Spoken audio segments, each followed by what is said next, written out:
Get your questions. Make sure you get your questions together. Make sure you talk to the ladies, because this is a professional women's summit. So if you have any questions regarding how you're feeling or any of the professional issues that you may encounter, please have your questions and the ladies will be prepared to answer them for you. All right, if you have any questions during the meeting, just raise your hand and maybe someone's going to get to you toward the end. And we just thank you for your time and welcome you.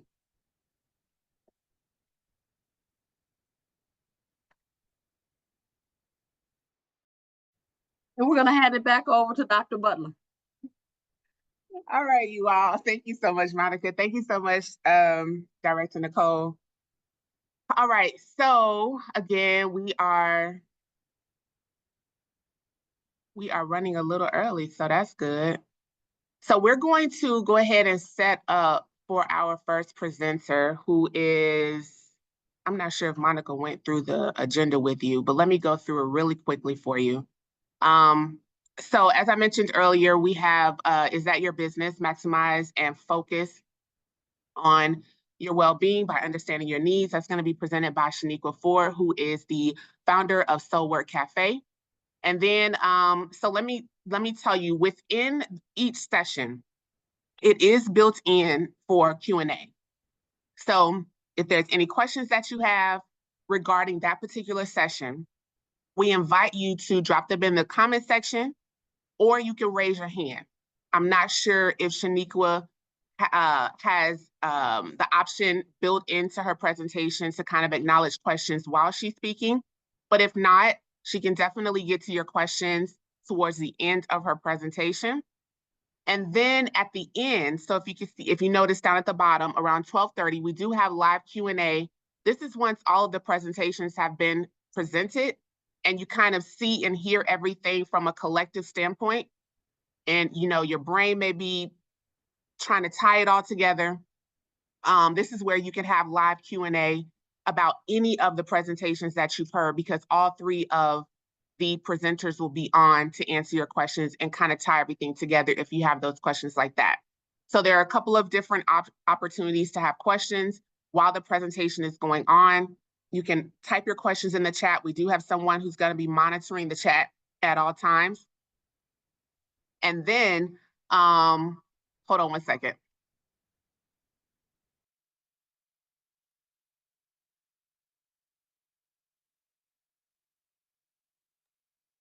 Okay, sorry about that.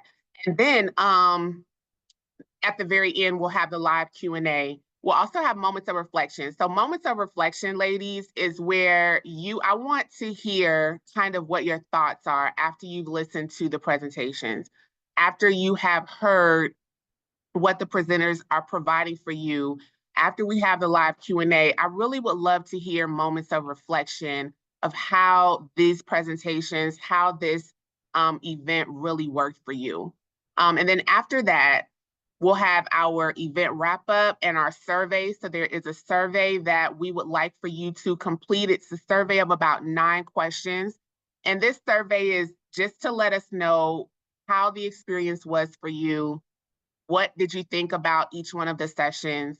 And then asking you some personal questions about how you are going to apply the information that you learned today to increase the branding of your image, your business image, so on and so forth. So we will put that QR code up towards the end so that you can scan and complete that survey prior to leaving the event today.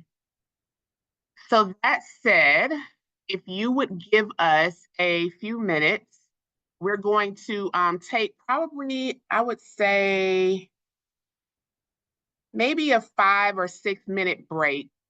We'll turn on some music again.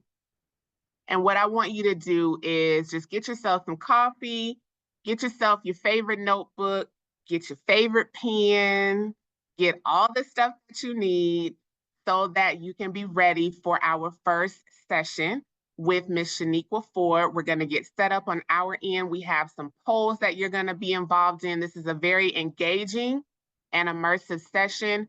So we're going to give you about 5, 6, 7 minute break.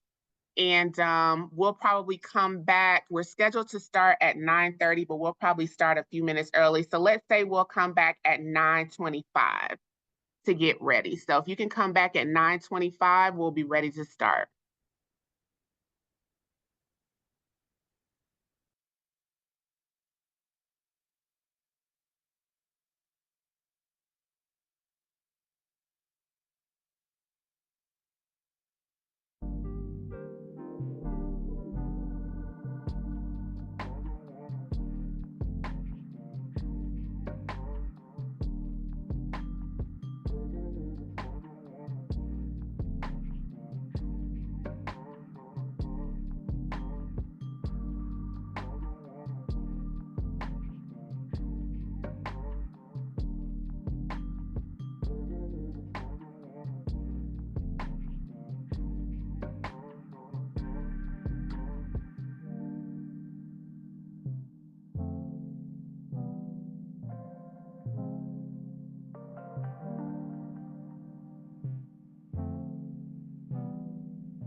All right, welcome back, ladies. Welcome back, welcome back. Hope you all had a great break. I hope you got your coffee or your power drink or your energy drink, and I hope that you are ready for our first presenter. So I just want to double check that Miss Shaniqua Ford, are you ready?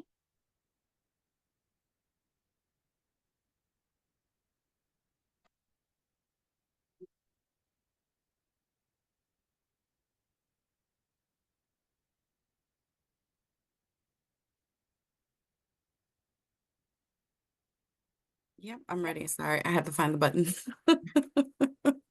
Okay, I was just waiting. I knew you were there somewhere. Okay, so I am going to stop sharing my screen and then you can share yours. Okay.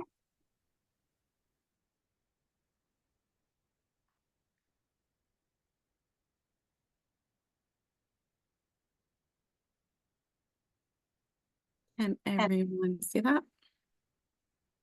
Yes.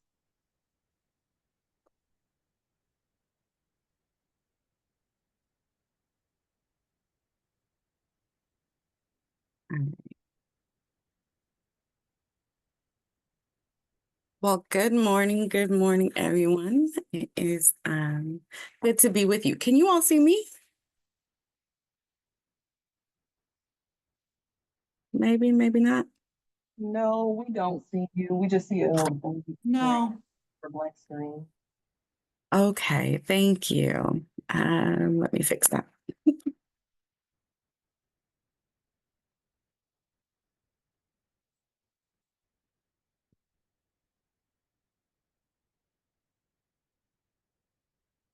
What about now? Yes, we can see you. And the screen? Yes. Amazing. All right. Well, happy Thursday, everybody.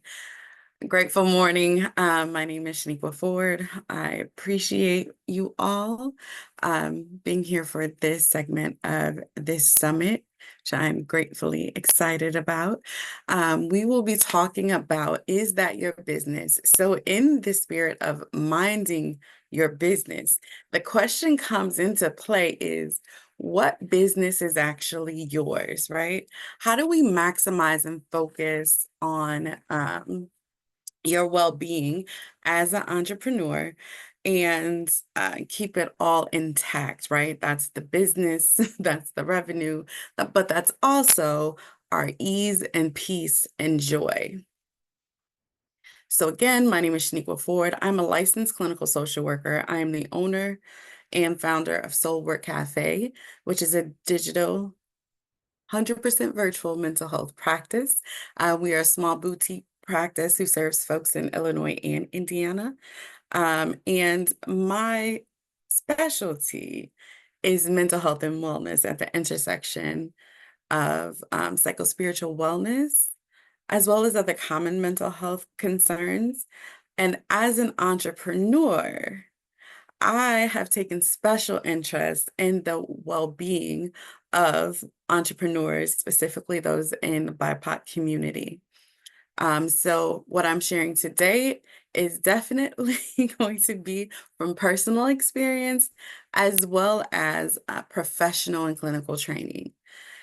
First things first, what we hope to accomplish today is to get some education and learning facts about mental health and entrepreneurship, as well as learning how to assess our internal landscape, right?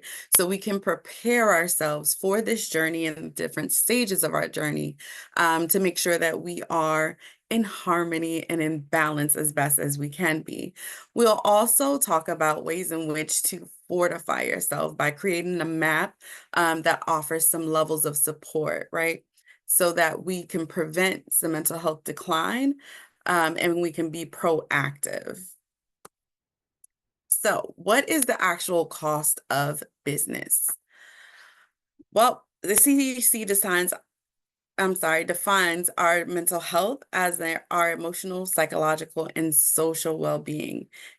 It's how we think, feel, and act. Our mental health is affected by all of these factors. How we handle stress, how we relate to others, how others relate to us, specifically when we are talking about people, places, and things, okay? Because we will not negate our lived experience in our country and our state and our communities. All of these environmental things matter too when it comes to our overall mental health and wellness. Behavioral health is defined as the actions that are influenced by our overall psychological well-being, okay? So, fun fact, as of 2023, women own more than 12 million businesses and employ over 10.7 million workers. Let that sink in, right? We are a huge demographic of folks who are making the world go round. Now, some more facts that are a little less fun is that 72% of founders report having mental health challenges, and 32% of those actually report having more than one mental health concern. And this is being directly affected. So the founder themselves are experiencing mental health decline or suffering, or close in proximity. So those family members, children, parents, things of those natures. Okay. But a gross number is that 77% refuse to seek professional treatment or support, or not surprising at all. I see that, Nicole. Thank you. But also refusing to seek professional support or collateral or peripheral support, which we'll get into later, okay? Now, one thing I wanted to point out is that 32% of African American entrepreneurs are directly or indirectly affected by 2 or more mental health issues. And this is attributed to a little lesser known fact, which is the social determinants of mental health, which tie into race, gender, right, environment, all of these things. 50% are more likely to have a mental health condition. So here I want to make space to explain the difference between having mental health concerns, having episodes that are related to psychological dis-ease, and having full-on disorders. These things are three different levels of this, right? And so part of this refusal to seek support is somewhat fear that there will be a disorder, a stigma attached to reaching out for the support that folks need. Now, some of the most common mental health concerns are depression and anxiety amongst founders and entrepreneurs. So with that being said, I would like to engage you all in the first round of questions for our poll, if we could do so. Question 1. You all can see it on your screen. Please feel free. These are totally anonymous, but they're helpful in thinking about, this is the engagement piece, right? Thinking about what we're experiencing. So how has your entrepreneurial experience affected your mental health?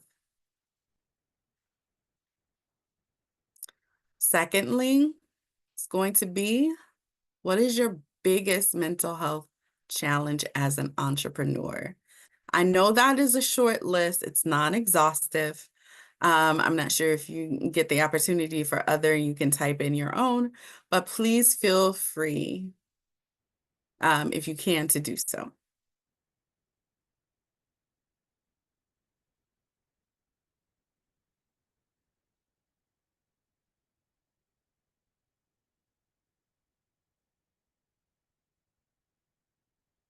All right. So I'm not sure if we're going to, oh, and you can also type it in the chat. Absolutely. All right. So 33% of us say entrepreneurship has had a positive effect on our mental health, right?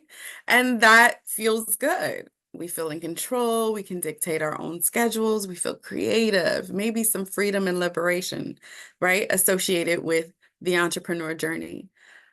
But 50% of us also notice this negative effects, right?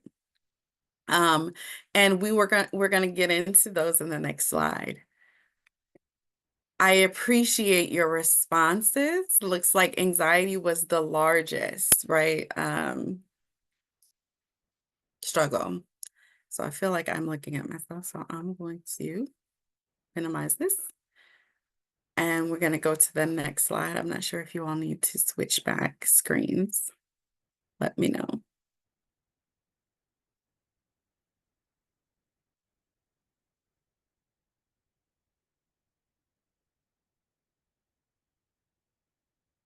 Everybody can see this screen?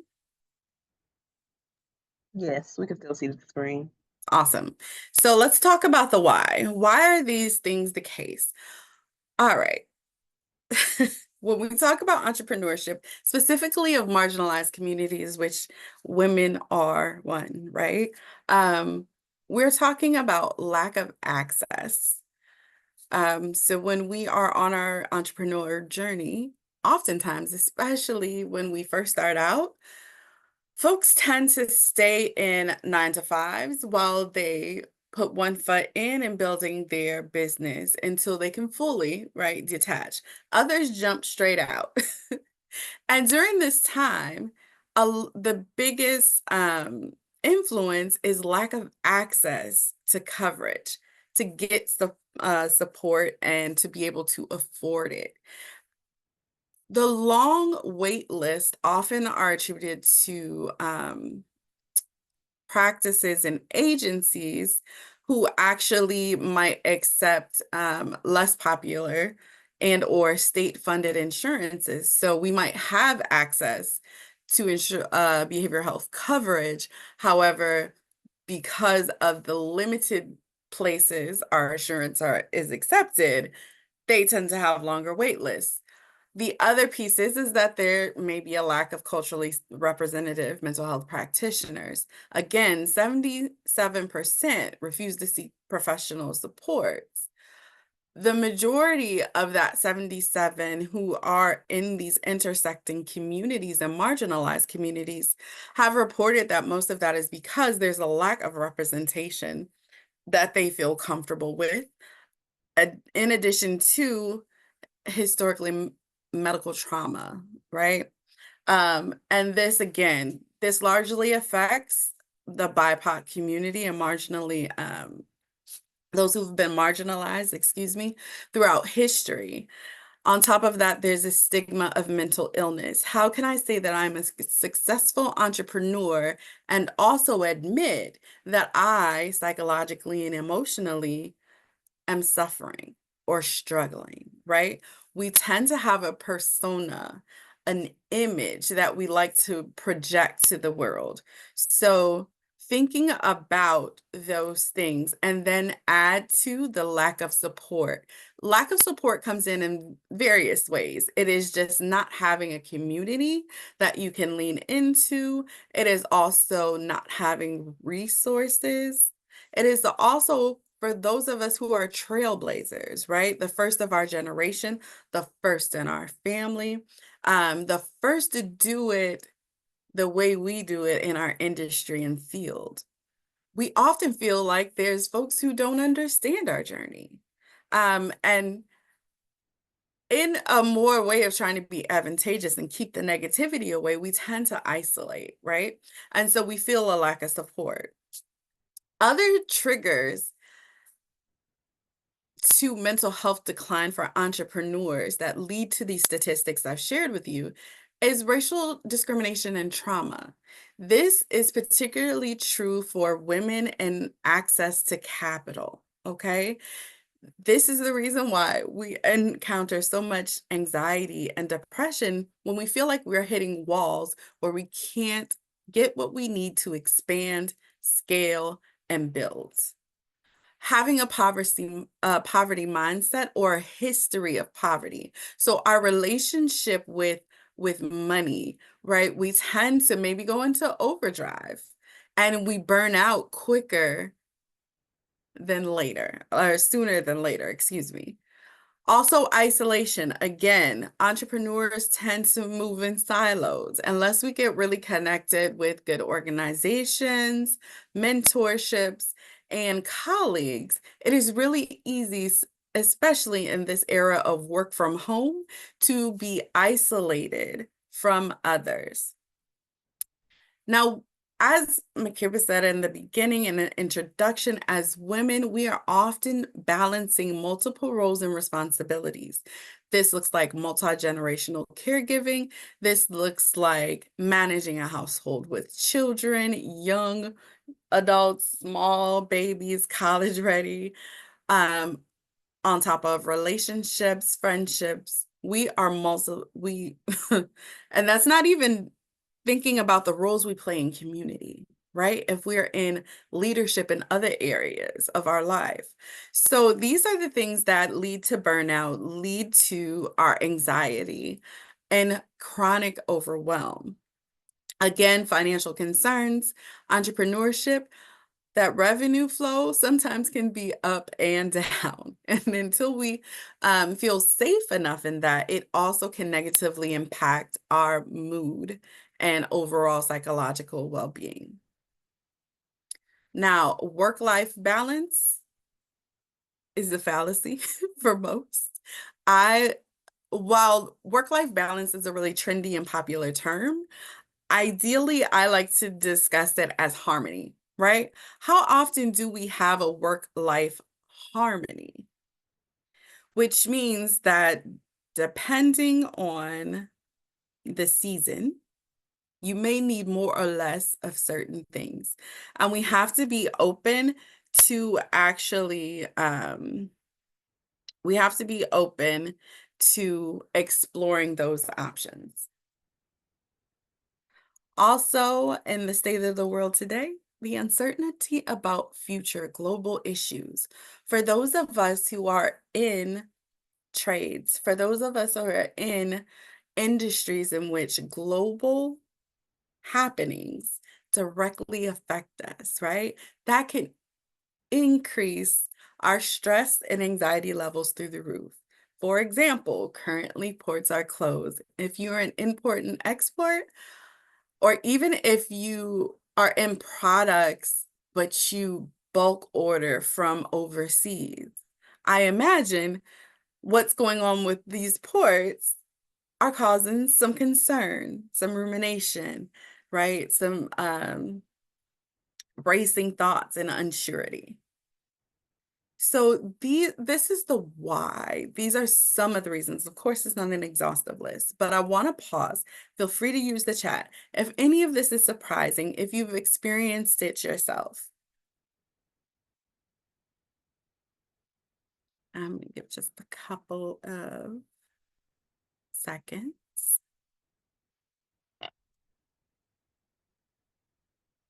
Okay.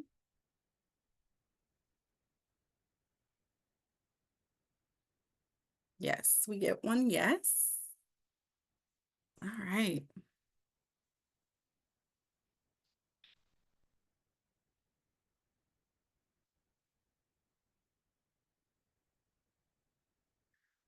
So we want to talk about the signs, all right? And I believe this should be our next set of poll questions.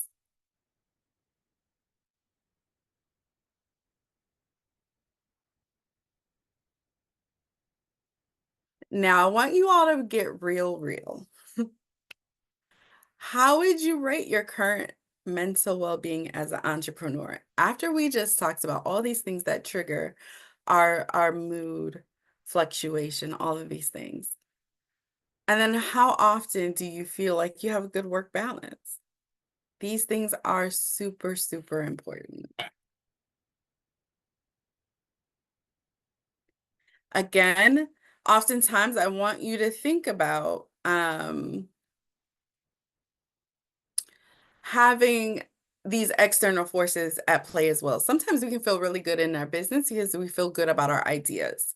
We feel good about what we want to push forward. The extra stress and worry and concern comes from the things we cannot control, right? And so we want to be mindful about that. And are we able to post the results? Has everyone submitted?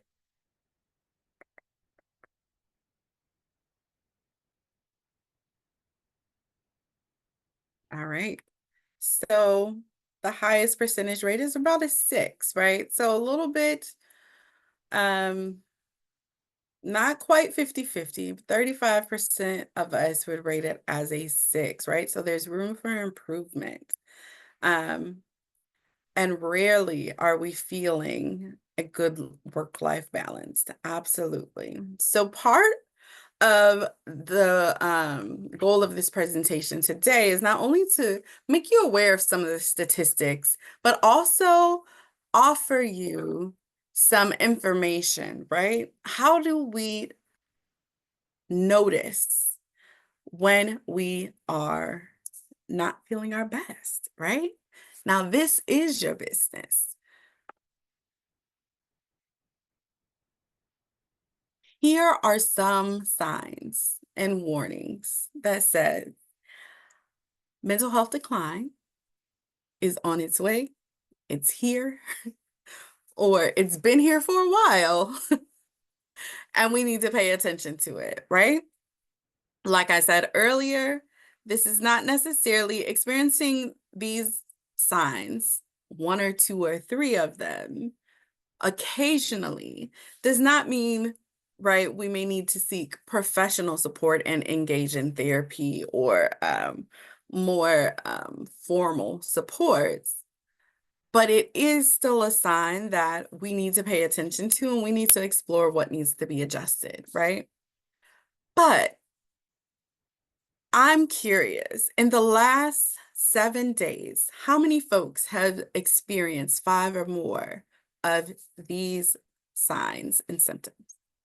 Feel free to use the chat. I believe I can see them as they pop up.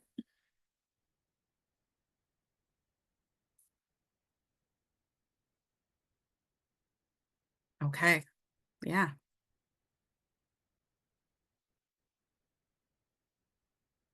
Yeah. So a lot of us, right? So one thing I like to share with folks is it's not uncommon to have these at any given time, right? We live life and there's things going on around us all the time.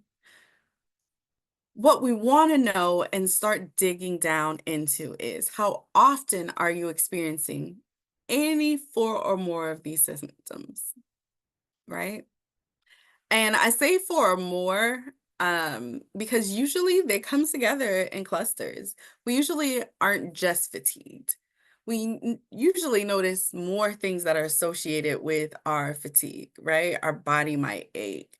We notice that we're having a mental fog because we're so tired. So this is why I say four or more. And the next question is, are they impacting your daily life? Are they impacting the way that you're engaging in your interpersonal relationships? Are they impacting the way that you are able to execute tasks like submitting invoices, balancing your books, ordering inventory, showing up when you say you're going to show up for appointments and webinars, right? How long are they lasting? As a mental health therapist, we look for the specific answers to these questions, right? So if we know that you're experiencing four or more of these symptoms, more days of the week than not, and they're causing impairment, which means you're not operating at your fullest to the point where it's causing an issue, like inability to keep employment, not being able to do daily living skills like grooming, you know, and then how long they're lasting really offers us insight into the level of treatment you may be in need of or the level of support. If they are lasting, right, 2 weeks or more, we really want to start thinking about looking into formalized supports. And that's not always therapy for some folks. For some folks, that is just deeper engagement and community resources that specifically if it's like stress and weight gain and these things like that, you may be able to reach out to your nutritionist and get back into your community yoga or, exercise facility. But for others of us, we might need formalized supports and we can seek therapy with an individual therapist, group therapy, and oftentimes, depending on your faith tradition, there may also be a programming available there as well.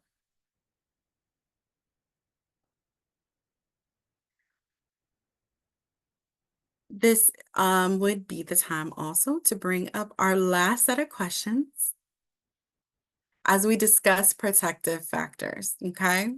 So we're curious, what are your current strategies? How do you maintain your overall mental wellness? Do you have a support system in place for managing your mental health?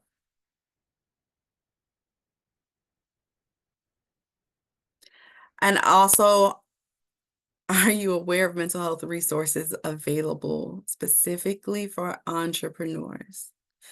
The reason why number 3 is so important is because there's some things about entrepreneurs and the stressors that entrepreneurs face that are a little different. So wherever you're seeking support, we want to be mindful to ask the questions around, do they have experience working with entrepreneurial and understanding the entrepreneurial journey? So let's see. Mhm.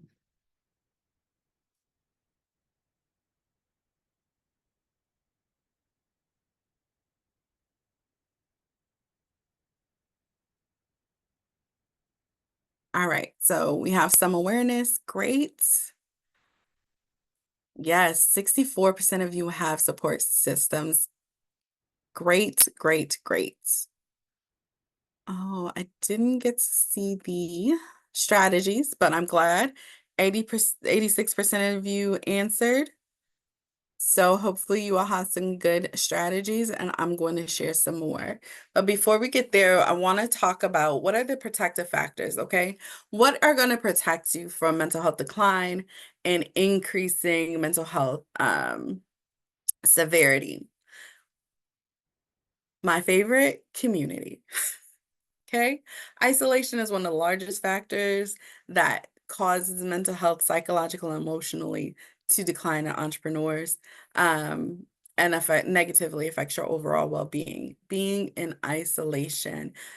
And also, I want to be clear, industry-specific community is great, but I'm going to encourage that you also participate in community that has nothing to do with your field, your industry, your work. Okay. Because I think it's great to build community in like masterminds and coaching programs. Amazing. But also, can you have a mentor? Also, can you have a community of folks you just get together with to do things that are hobbies that you don't make any coin from, right? No revenue focused conversations. It's all about, I enjoy looking at flowers and watching birds, or high intensity workouts and meal prepping. So think about that as well. Therapy, of course, we've discussed that. I am definitely partial to therapy as a therapist. Building your own self-awareness, okay? So folks who are aware of themselves, understand their limits, know what balance and harmony is for them, and who can implement boundaries to protect that, right, are less likely to suffer from mental health decline. Understanding self-care and routine. This means that in the world of entrepreneurship, one of my favorite parts is I get to have slow mornings. I get to dictate my schedule. But I also need to have a set practice that keeps me together. Otherwise, I will be all floaty and willy-nilly, and things will not get done. And then I might start a cycle of anxiety and then depressed mood because now I'm judging myself. So having a routine, specifically a self-care routine, right? So you can have good sleep hygiene. You get up and move your body and de-stress, right? So anything you're holding on to. You're eating well, because in the fast-paced world of business ownership, we might notice we sit a lot, we get quick fast food because there's so much that needs to be done. There's always something that needs to be done. So we want to be mindful of that. Also having some anchoring and any sort of purpose work and or faith or spiritual traditions is a protective factor. Oftentimes, those values and beliefs within these systems allow us to be anchored in hopefulness, anchored in perseverance, right? And they help us along the journey, and they build up barriers for psychological defeat, right? And emotional decline. Also, protective factors are resources, knowing what you have access to by way of insurance, by way of community, by way of organizations. Always think of resources as people, places, and things, okay?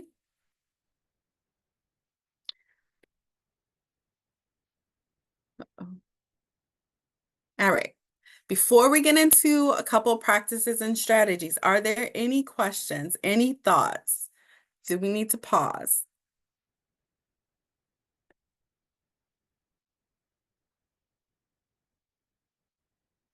Mhm. Meditation and prayer. Yes, working out, taking long walks. Yes, you will have some good strategies and tools.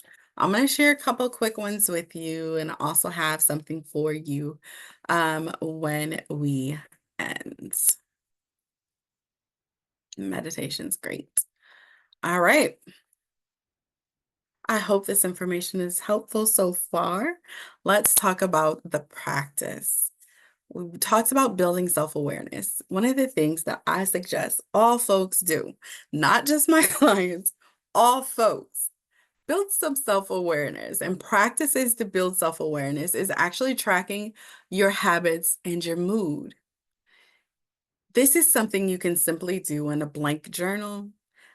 We have it as a free downloadable on our website, soulworkcafe.com. You can download it. It's a fillable PDF, or you can just, again, a blank journal, ask yourself reflective questions like, when I woke up, I felt like what? I woke up feeling great, rested, restless, annoyed, frustrated. I don't know. You could have had a bad dream, right? Writing this out gives attention to, oh, I started this day feeling a certain kind of way.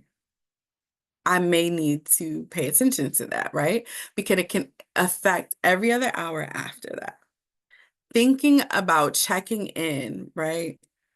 Did I do what I know makes me feel good? Morning rituals. I hydrated myself. I went outside, right? I had good conversations. I was able to move my body. Did I do these things? And if not, why not? Reflecting on how you end your day also is helpful, right? You want to think about, all right, what did I experience? These things are extremely important, specifically as we enter into a change of seasons when statistically folks are known to feel less well, right? There's a transition from the bright, bubbly, warm, fast-paced, flowing energy of the spring and summer into the slowing down and hibernation, and more neutral, muted tones of the fall and winter, right? And so being really aware of that.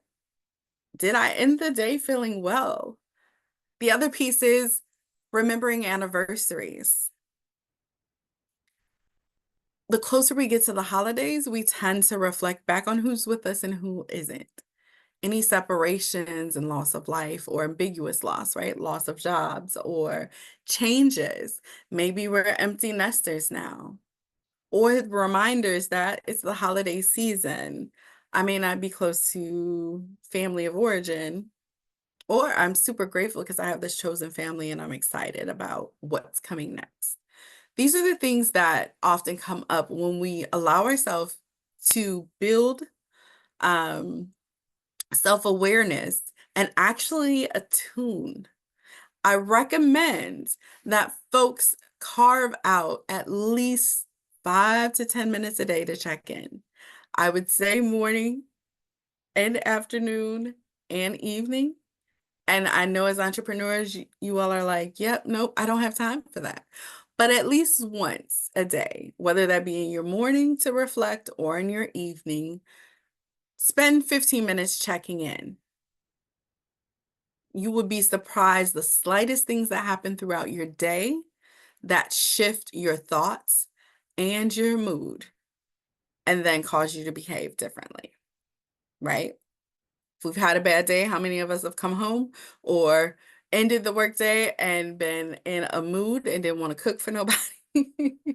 All we wanted to do was go crawl in bed and do nothing else, right? We weren't great to talk to, perhaps. So keep those things in mind. The other piece is knowing what is your business and what is not. This will help protect your overall mental health and well-being. Thinking about our internal locus of control. What is it that I make happen? What is it that I can control? Oftentimes, those are going to be your thoughts and your responses to these external things going on. I can choose to be hopeful and joyful about this journey. I can choose to be hopeful and joyful about timing, even when my delivery for these products may come in late, right? Versus external locus of control, the things that happen without our influence, they happen around us. We actually don't have any direct control over them. And this is those things like the strike, that is nothing that we can control. What we can control is our response to, all right, can I get my product shipped in from another port?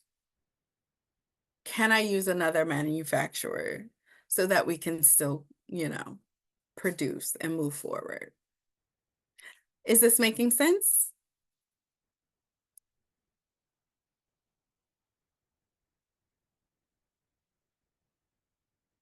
Hopefully it is.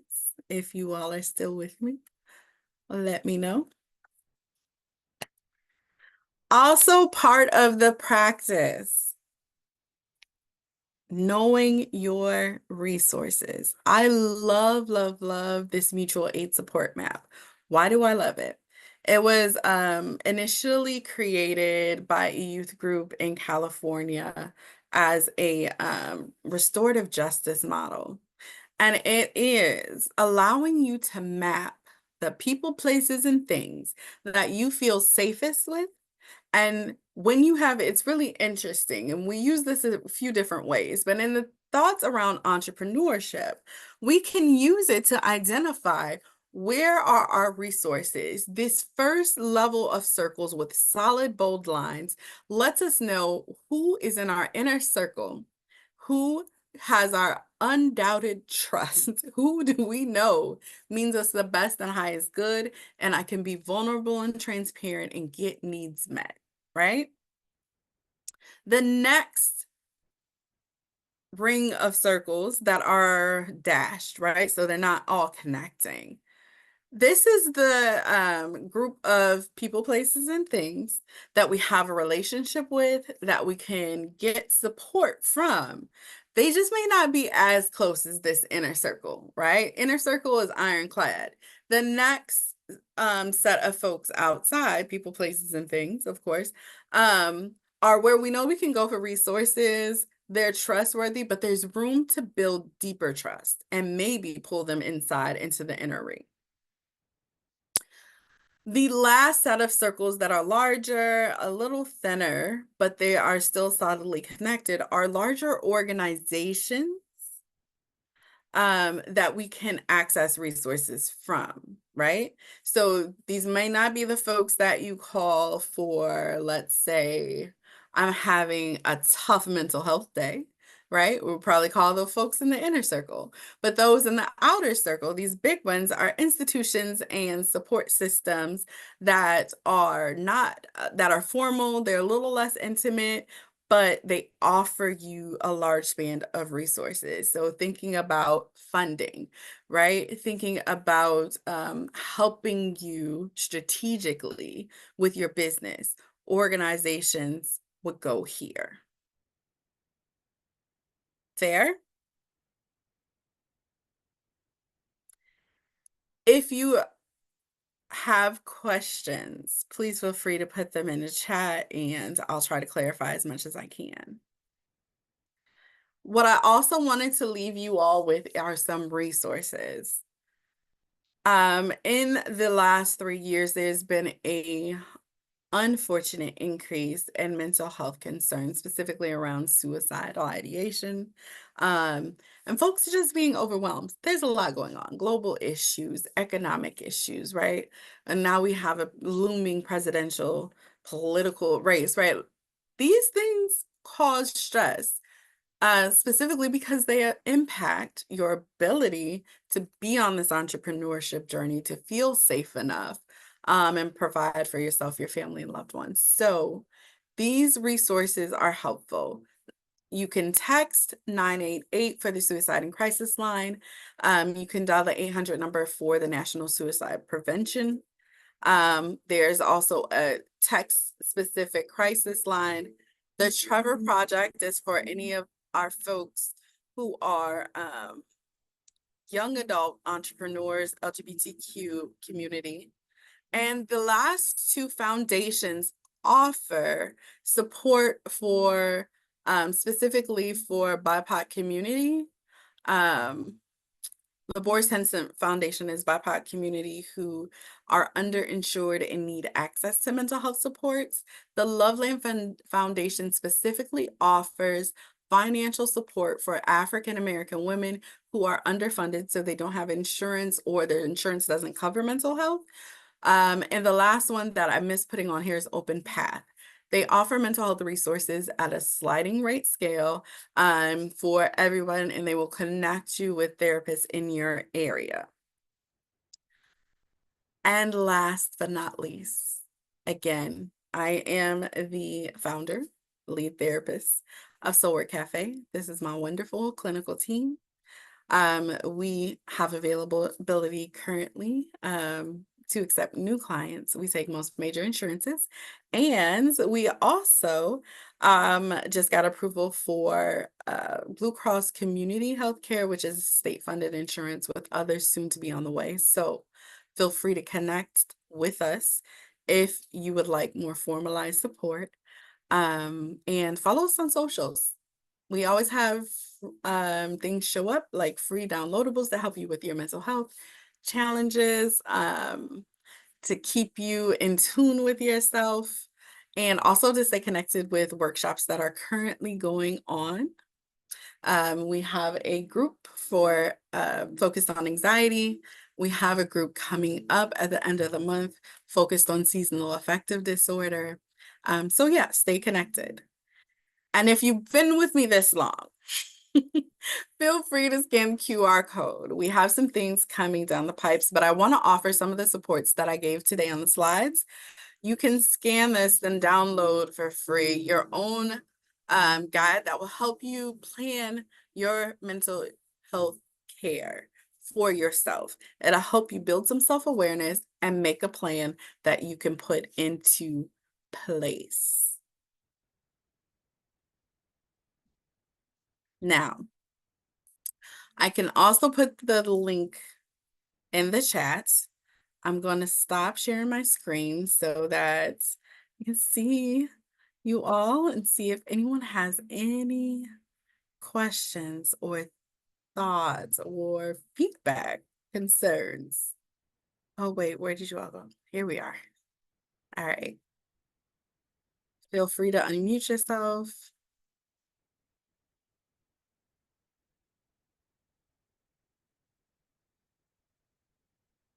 Audra, I hear you said you need some information for the youth. Feel free. I will put my email in the chat as well, and just let me know and I can send you a resource list. Good morning. How you doing? Good, how are you? Good. I sent you a chat privately because I didn't want to put it in, but I'll just share with you. I have a nonprofit for domestic violence, and I'm glad I got on this call because I have been trying to get do you only do virtual? Because I was trying to do like a virtual group meeting with therapists for domestic violence survivors and those who've been affected by domestic violence. And so I wanted to connect with you. We don't have to talk about it now here, but I just wanted to ask you. I'm driving, so that's why I can't really. Oh yeah, no worries. Feel free to reach out. You all will have my contact information. We do, so currently workshops and things we do in person and online. Downloadables. Oh, I can't spell, y'all. Sorry. I put the link for the free downloadable in the chat. We do online virtual groups as well as in person. As long as we have it planned in advance, we have space to do that. Absolutely. Thank you. Please reach out. Okay, I will look thank forward you. to all of your emails. Any other questions, thoughts, reflections? Was this information helpful?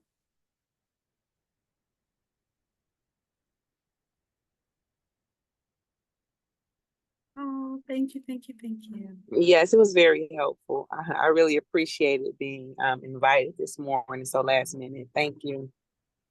You all are welcome. Well, that Well, will this is conclude. Audrey. I just want to let you all know, I just needed to hear a different voice this morning. So thank you for your voice. Absolutely, absolutely. It is my pleasure to be here with you all. Again, please don't be strangers. Feel free to reach out. Um, if nothing else, the free downloadable will keep you connected on the email list, and you'll have resources to use in real time. Okay. Thank you. Thank you. Thank you. I believe at this time, then I will turn it back over to the moderator. Thank you so much, Shaniqua. This was phenomenal. Thank you. Phenomenal. Thank you so much. I was getting text messages from people who I know were sending me text messages that have my phone number, and they were like, "Oh my God, this is so good," and she's in my business, and yada yada yada. And I was like, "Yeah, this is good." And I'm glad that we were able to bring you in, because I just believe that this is something that we don't necessarily give way to, as I mentioned earlier, because we're so ingrained in what's expected of us as business owners, and then female business owners at that. We have a very high standard that we have to meet all the time. We have to function and operate at a certain level and a certain standard. And there's sometimes, most times, it's not grace given to us. There's not enough grace that's given to us to just be women or to be human. And I think when we talk about this today, this has allowed us to just kind of step away from it all and look at ourselves as you're talking to us, and just kind of call us out on certain things. Like even the polls just allowed us to just think about things that we may not typically think about. So I'm very grateful to you for sharing in your calming therapist voice, helping us to feel better. And I agree with Audrey. I think it was Audrey, that we needed to hear another voice. And so thank you for being that voice this morning. Thank you so much for having me. You are welcome. So, all right, ladies, we're going to take a 10-minute break.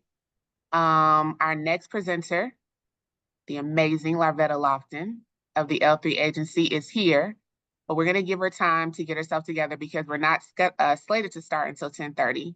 So we're going to take a 10-minute break. It's 10:15 now. We're going to come back at 10:25 and we'll turn it over to Larvetta.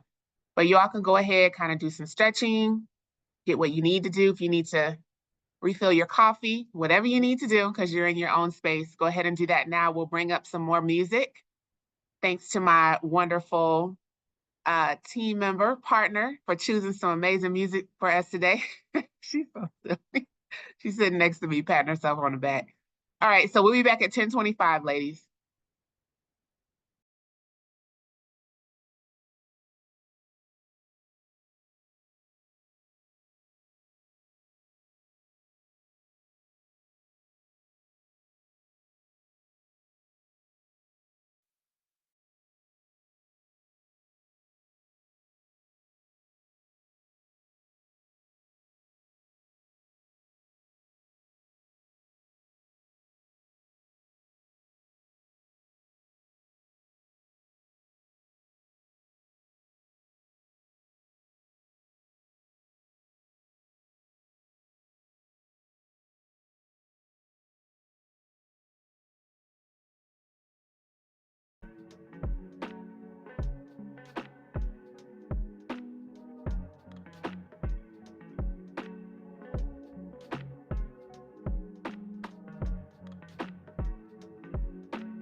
All right, welcome back. Welcome back. Welcome back. Hope you all had a great opportunity to recover, get yourself something to snack on. I hope that you have your favorite journal or binder or development tool, whatever you need to write down some notes, because this next presenter is a beast. I like to use that word. A beast in the space of marketing and branding and imaging and all that kind of stuff. I know her personally. I've known her since I moved here to Chicago about 7 years ago. And she is the owner, the founder, president, CEO, all that good stuff of the L3 agency. And I will let her talk about her business, her company, and the great work that they do here in the city of Chicago and other markets. So Larvetta, are you ready? I am ready. Can you hear me? Yes, ma'am. All right, you know, I'm in a different place, so I'm making sure Wi-Fi is good so you guys can hear me and hopefully it doesn't freeze up. I just got a note in the hotel that it's been acting kind of wonky. So hopefully we won't have any You're doing good issues. so far. Yep, you're Okay. coming across good so far. So Okay. if you need to share your screen, you have the ability to share your screen. Okay. All righty. Hold tight.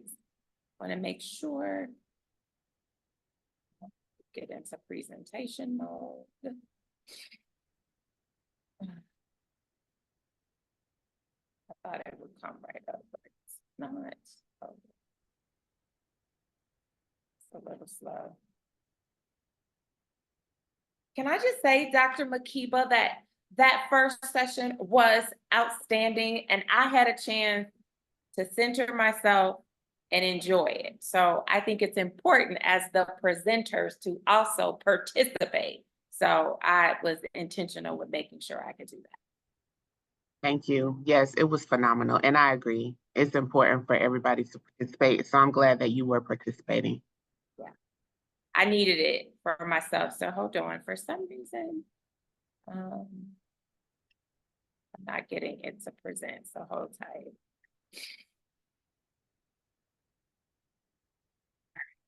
And while Larvetta's getting her presentation ready, so for all of the attendees here, please make sure, like, if you have any questions or anything, you're more than welcome to put them in the chat.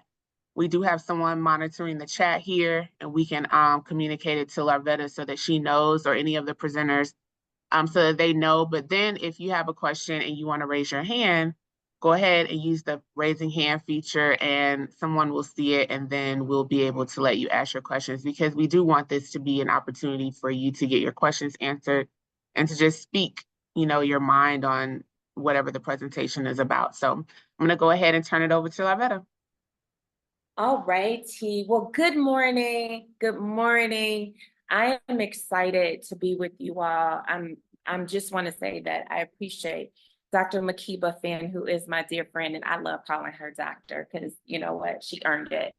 And so I am grateful to talk to you all about leveraging your personal brand to grow impact in your business. I am going to talk a little bit about who I am, who our company is, and then we're going to dig in about your business. So it's not, hold on one second. I realize different keys do different things. So hold tight, it's not sliding. I'm moving to the next. Is it because I'm in remote control? Okay, it's moving too fast. I move too fast, hold tight. I promise you, I don't care what I do, I can be overly prepared and still, isn't that what business is? So we are going to, this is some of the agenda items, and I am going to just hide the screen so that it won't get in the way. And I don't use Zoom as much as I used to. So I'm gonna introduce who I am. We're gonna test some of your knowledge because it's important, and then we're gonna dive in. And then I hope that you'll be able to take away some things and look forward to how you're gonna position yourself as a personal brand. All righty. So in a little bit about who I am. Why isn't it not moving?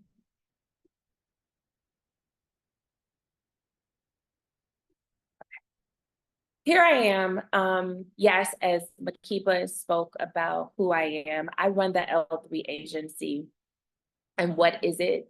It is a full service marketing and communications firm. While I have worked with some amazing brands all over the country, my greatest joy is when I get to speak to women to build their personal brand, to build impact for their business. And that's merely because of what I've been able to do as a business owner, as a marketing leader, as a PR professional for several years. I was able to position our agency in a space leveraging my personal brand.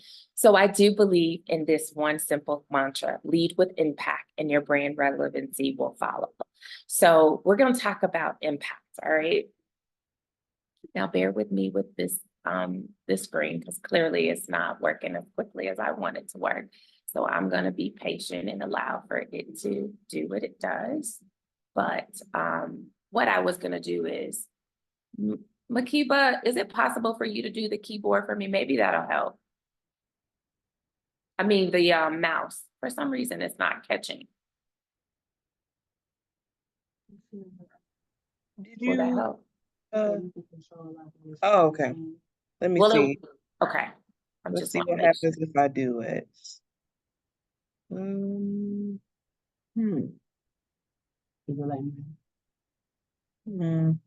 No, it's not working. Oh, hold on, wait. Let me see. This is the mouse. Okay.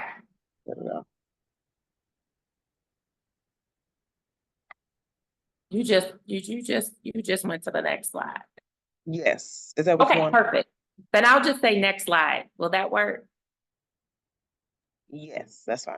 Okay, perfect. Thank you. Thank you, ladies. So a little bit about who I am, just from a reputation standpoint.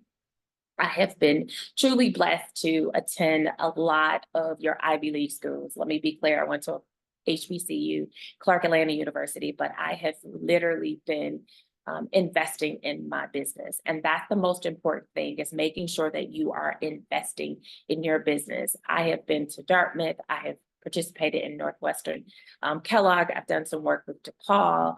And so that has been part of my reputation. And so it is important that you invest in those things to be able to build your own social quotient as well as your business quotient.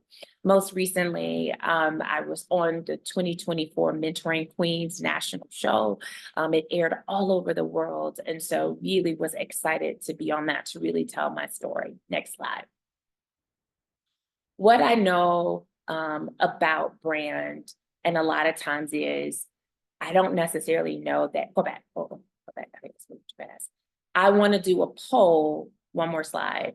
I want to do a poll to test your knowledge, because oftentimes people come to me and say, hey, this is what I do. My brand is here. And I want to make sure that we level set, because I want to see how business owners see their brand. So we're going to start with a poll, and it should populate: is a brand just a logo? So I want you guys to just answer simple yes or no. Is a brand just on social media? We hear that a lot. My brand is on social media. That's because I'm a brand because I'm on social media. I hear that. Are you a brand? Is your business a brand? Oftentimes people don't see their business as a brand. So we want to make sure that we understand the power of what branding is. And then, can your brand name be an LLC? And so I want to take this opportunity to make sure that I kind of know who's in the room and how you see yourself as a brand, okay? So if you guys could take a minute, answer those questions, and then we're going to dive in a little bit deeper on how we see our own personal brand.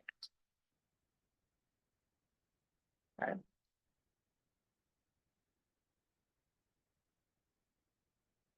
I promise you, this isn't a quiz.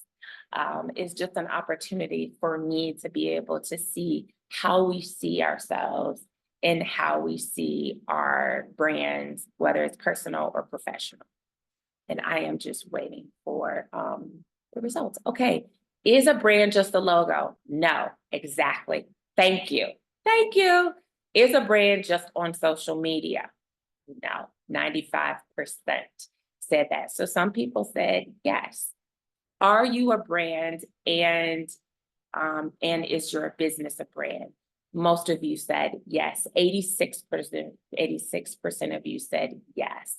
And so we want to talk to the 14%.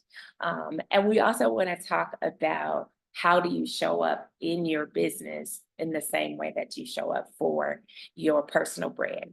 Can your brand name be an LLC? So 70% of you all said yes. And I'm going to tell you that I'm not going to say said no. Your LLC is your business formation. It is not your brand name, okay?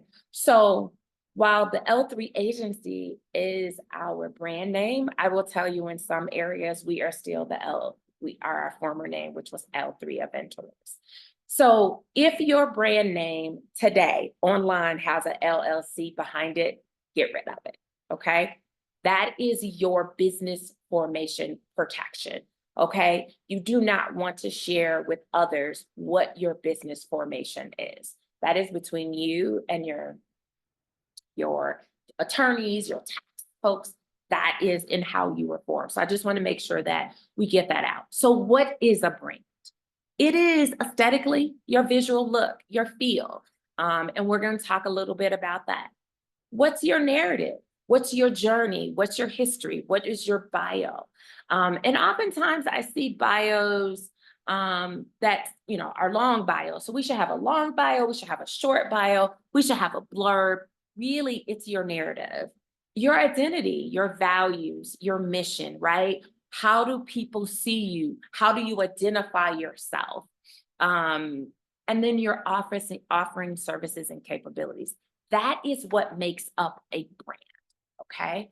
So I want to make sure that we understand that it is, a lot of times I tell people, it's just not just your logo. Next slide. So when we dive into that is how to build on this, right? You have to establish yourself, whether you are a product business and a service business. Now, I believe that service-based businesses also need to understand that you have a product, and your product very well could be you sell a book, you sell your speaking engagements, and we'll talk a little bit about that. You still have a product. Oftentimes, sometimes we don't understand that service-based businesses still have a product that they get to sell. Create your visual branded assets. A lot of times we see logos, but we also don't understand what's your look and feel and how you present.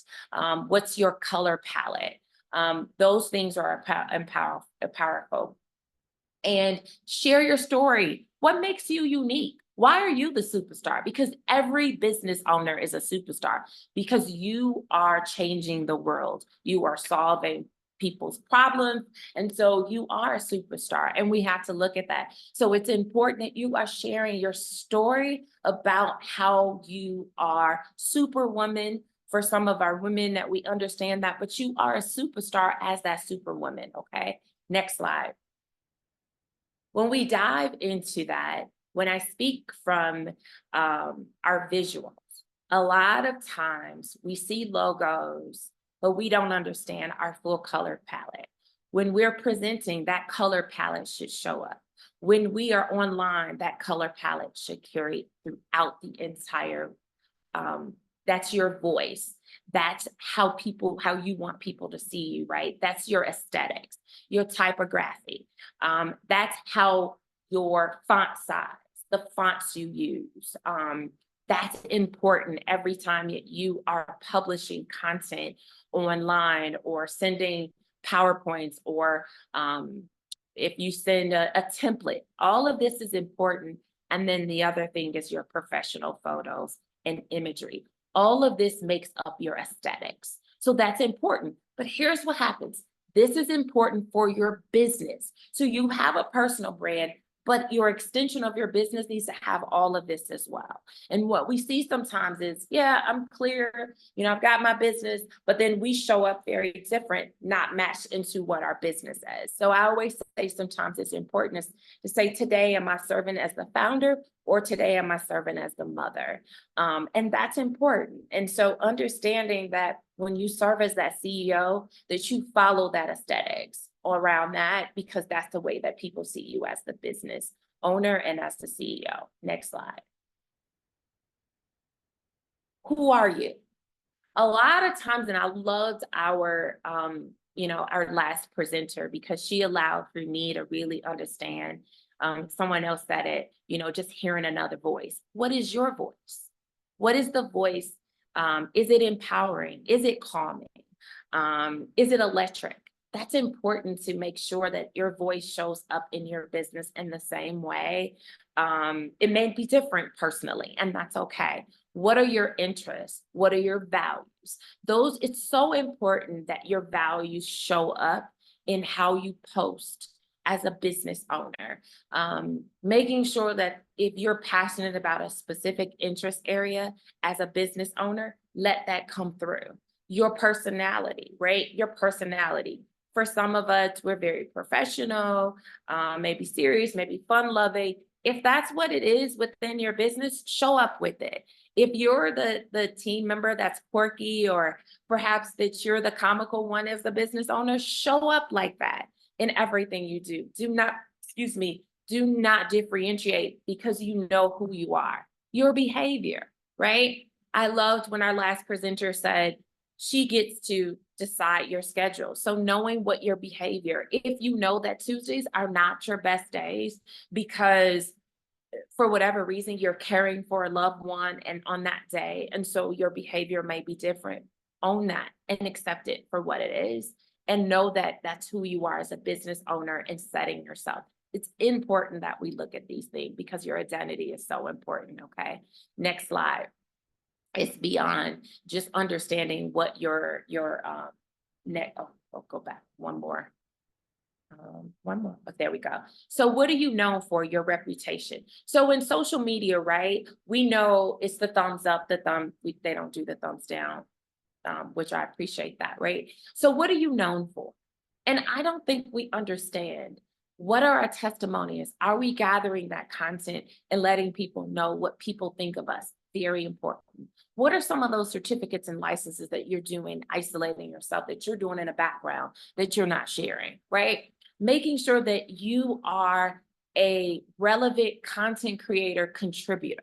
So when things are happening in the world and your business, is a trucking business, and you want to talk about safety, and you've been into some safety meetings, share that content, be that thought leader where you are always staying relevant on trends. It's very important, because that's how your reputation is when people are saying things about you behind your back. That's very important. And that's something that's so key and fundamental. If you're the rolling room that you have to do all of the talking and other people can't see your work based on these things that you're known for, then that's when it becomes unauthentic. Google reviews, making sure that people share what their experience is with you. All of this holds reputation, both online and offline. If you do speaking engagements, share that with your community, share that with the people that you know, hey, I am speaking, I am conducting some research. It's important. And then PR media, and I say this in every area of your life, PR, that's public relations. That's telling the public how amazing you are and how you are as a superstar. We love likes, we love shares, right? Making sure that your audience understands that it's important. And this is it's important to share other people's information. This isn't, because that tells people from a reputation that you care about other people, that you just don't care about yourself, but you share information that your audience might find valuable, and that you become the sharer of information also tells an important story about your reputation. Again, these are important things that you want to be known for. Next slide, and understanding that all of these are important. So what I decided to do, because I knew that this was about Chicago-based businesses, while I have worked with some major brands, I really wanted to get laser focused on some businesses that are right here in your neighborhood in Chicago. And these are branded local businesses that have been around for a long time. Let Us Entertain You restaurant. They work in restaurant services. But what you know for sure is you Google them, they're going to pop up on every platform, right? Because they are clear about what their identity is, having multiple restaurants all over the city of Chicago. Roto-Rooter, right? When you look at that, you're clear. It's about plumbing and water cleanup. They're very clear to the message. You go online, you're going to see some reviews. You're going to see what people say about them and their reputation. Wesley Shoes. It is a shoe retailer in Hyde Park. It's been around for like 35 years. And again, you walk into that store, they have some of your Birkenstock, some of your famous, these brands that we get online, but it's one right in your community that you can actually go inside of. They've been around for 30 years. Once again, they have a reputation that people can trust, that they can walk in there, get their shoes, come out, go home, etc. It's a different experience. And so understanding that that's important. The next slide of brands that I wanted to show you is service-based businesses. All of these businesses, what I did was literally just look.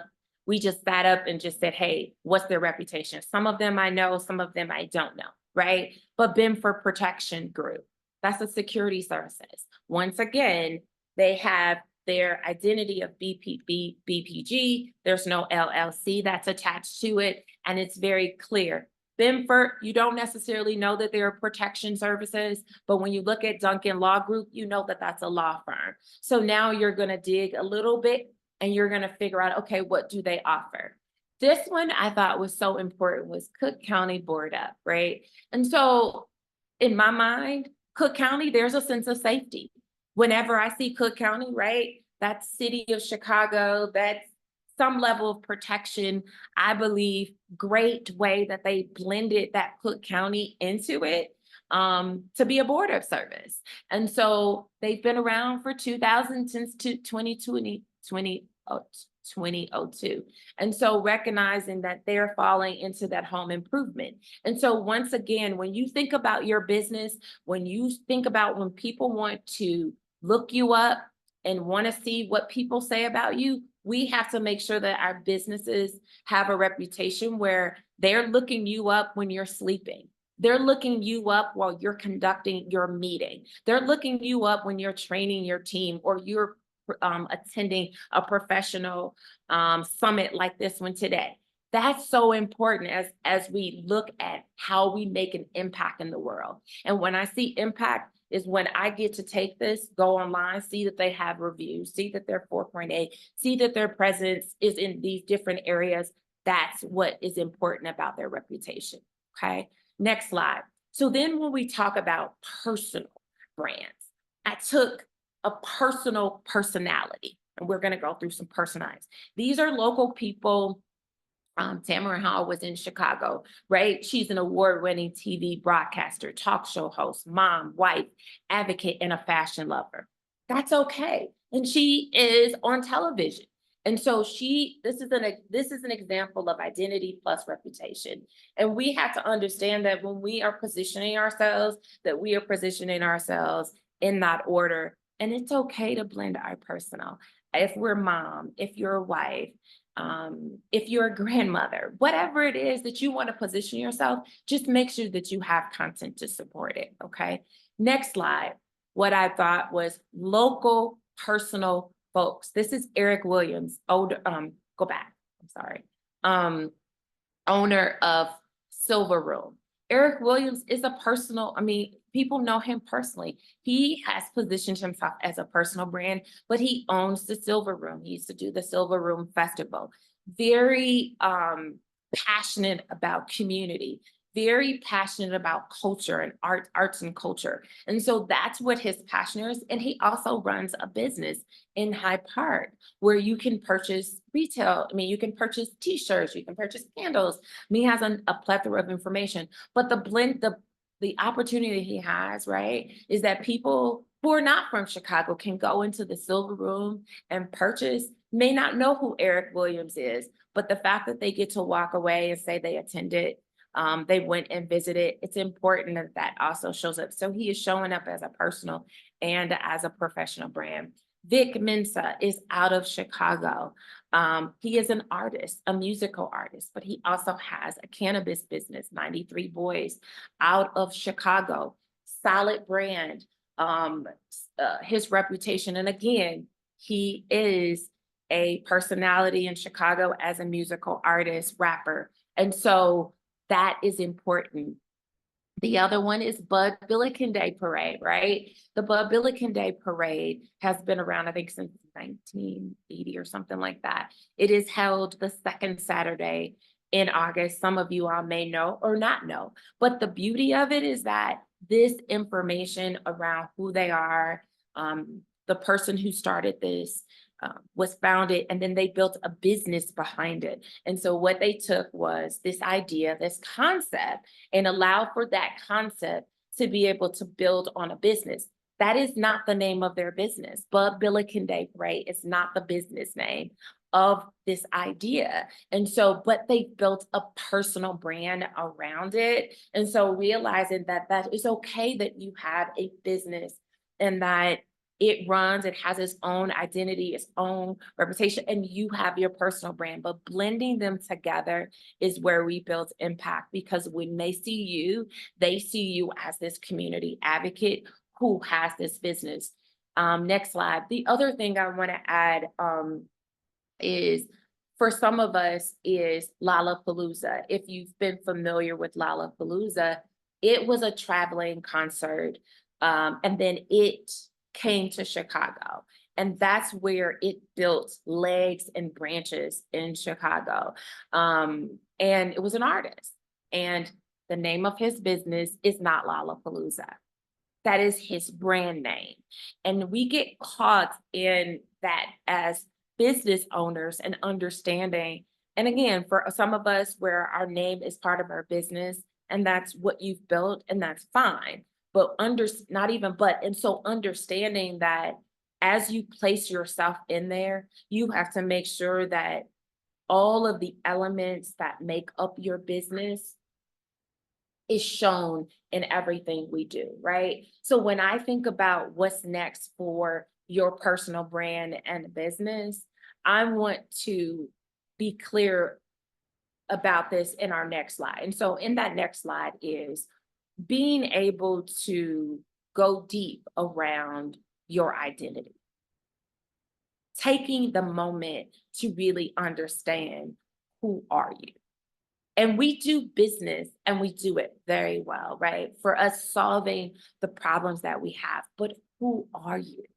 And it's so hard for us to go to be able to have an opportunity to dive deep, because guess what we do?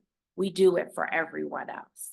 We can tell everyone else what they're doing, but when we understand how to do that, I will tell you, right, Oprah Winfrey and Beyonce, no matter what they do, they build a different business. They have a clear identity on who they are. So if they decide they're going to launch a liquor brand, guess what?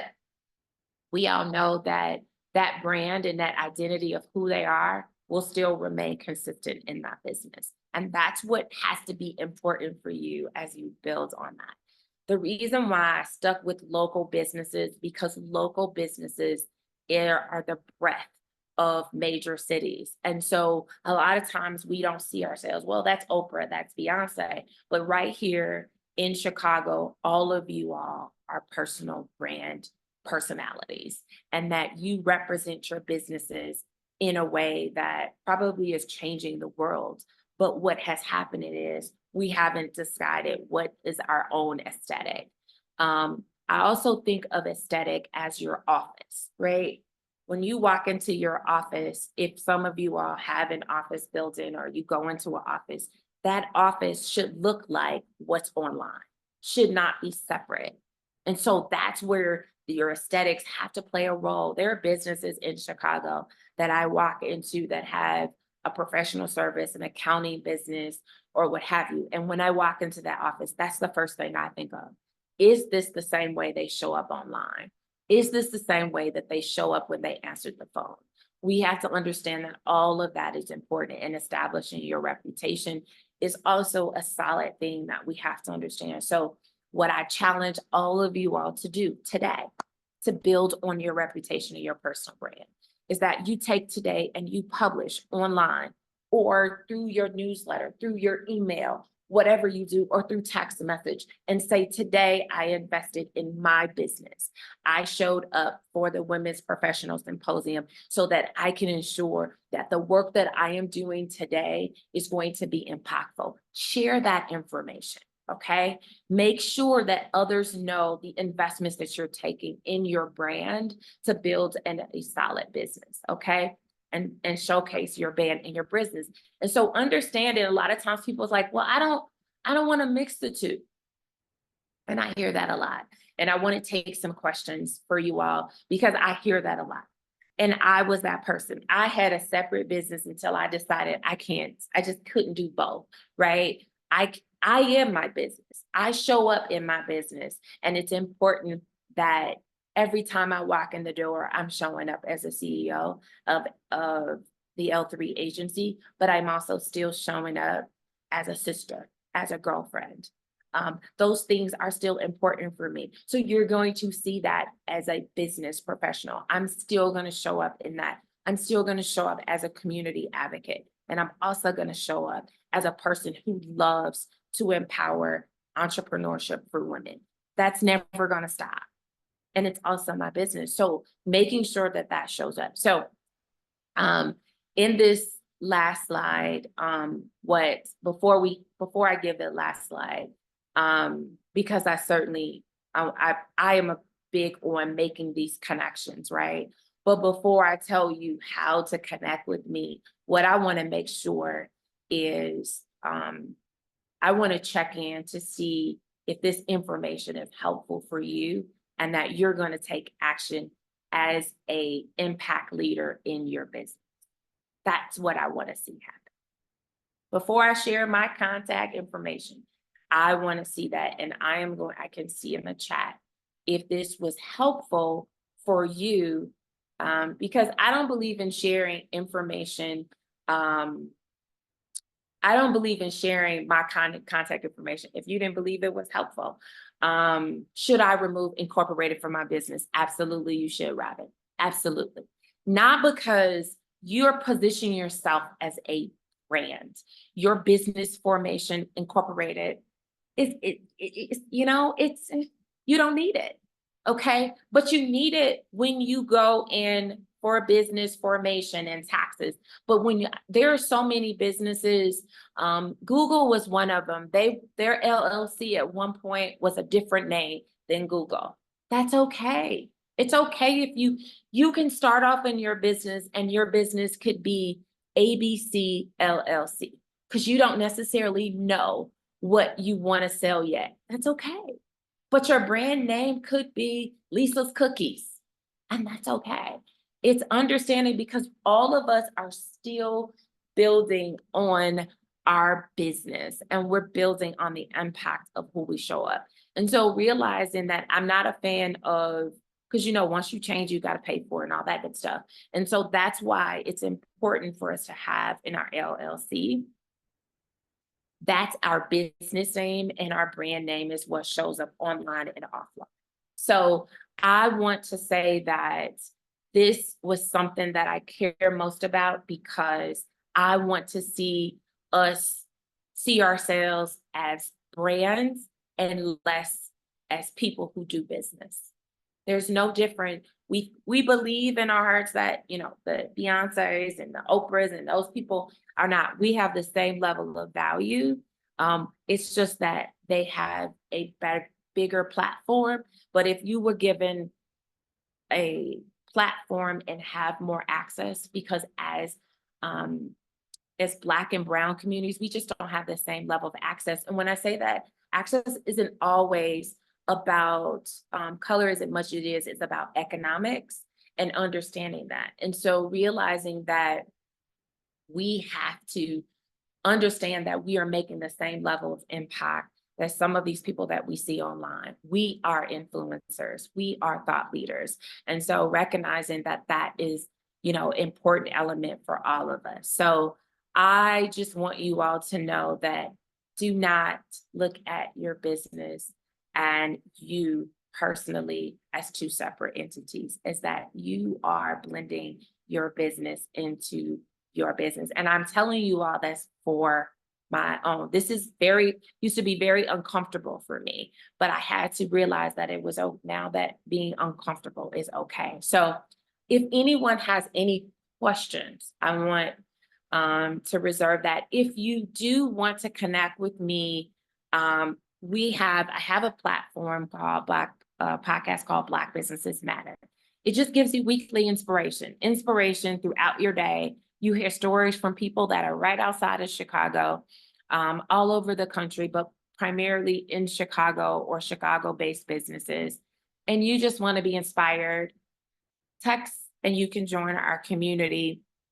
And I promise you, we're not going to bombard you with a lot of information. We're only going to share information. That's my biggest thing is share information, because the more that we can share, the more that we can make an impact. Latanya says, this information is life-changing for me. I learned a lot, and my biggest takeaway is that I am my brand. And when I show up anywhere, that I show up as my brand. Absolutely, Latanya.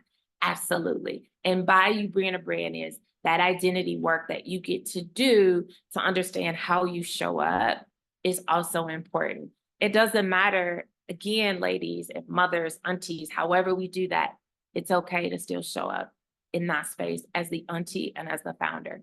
Because I say that all the time, even as a big, people say, oh, well, here comes the business owner. And I said, today I'm an auntie and I'm okay with that. Business owner is who I am, but today I'm showing up as my auntie. We are not disconnected from that, okay? But as our last presenter said, but when we show up for adventure, I'm showing up for adventure. And my profile is the founder of the L3 agency, you know, was able to participate in this, you know, adventure with us. And that's fine. That was fine. I want to say this, Tyrese, I hope I pronounced it right. Tyrese Thompson says, thank you for this. Learn that I don't need to include LLC in name because I represent the brand. Exactly. If you guys like literally walked away with that, that's the most important thing. The L3 agency, just to give you all a little bit of background, is my 3 initials, Larvetta Latasha Loft. So I get to literally blend myself in my business, but for every person that works for me, they understand what our identity is because I presented it. This is who we show up to every day, because that is who I am. And if we don't show up that as, you know, professionals, then we're not representing the brand in the way that our identity is. And that's my team. And I tell them that all the time because I'm clear about our identity. We certainly are going to fail, but we all know that when we walk into our favorite stores, Target, Nordstrom, or the Silver Room, we know that when we walk out of there, there is a feeling that we get from that business. And we have to understand that your feelings, that people don't remember, right? They don't remember your name, it's how you make them feel. So as business owners, we have to think about that. And our identity is where that feeling comes from, okay? So thank you guys for just allowing me to be here. And please, you know, if you want to join, here are some of the ways that you can connect with us. And again, what I want you all to see is you notice that I have our company and then I have my name.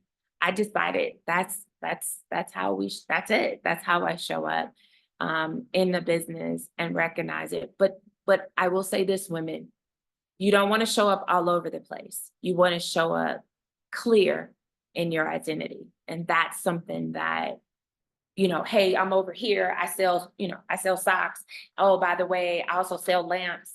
We also have to know the audience that we're presenting to. And so be careful with that. But when you have your identity laid out, no matter what you sell, what you have is your identity, and that your values, your mission, your reputation. That is the most important thing versus what you're selling today. Okay. So just think about that as you build an impact.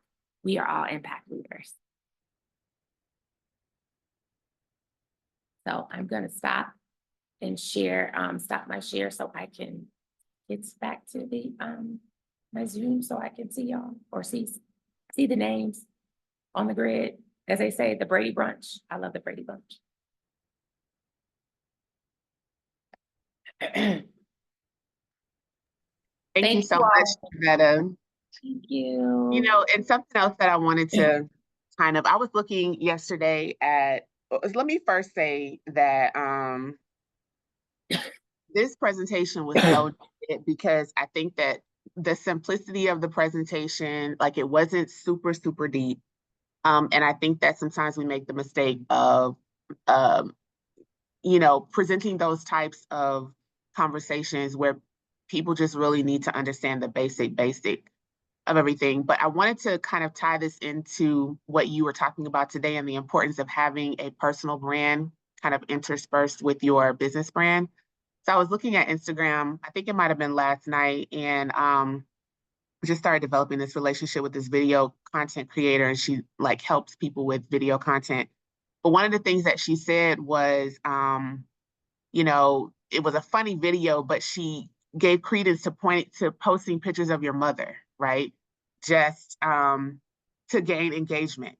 Because what it does, she was like, and how she closed it out was, if all else fails, just post a picture of your mother.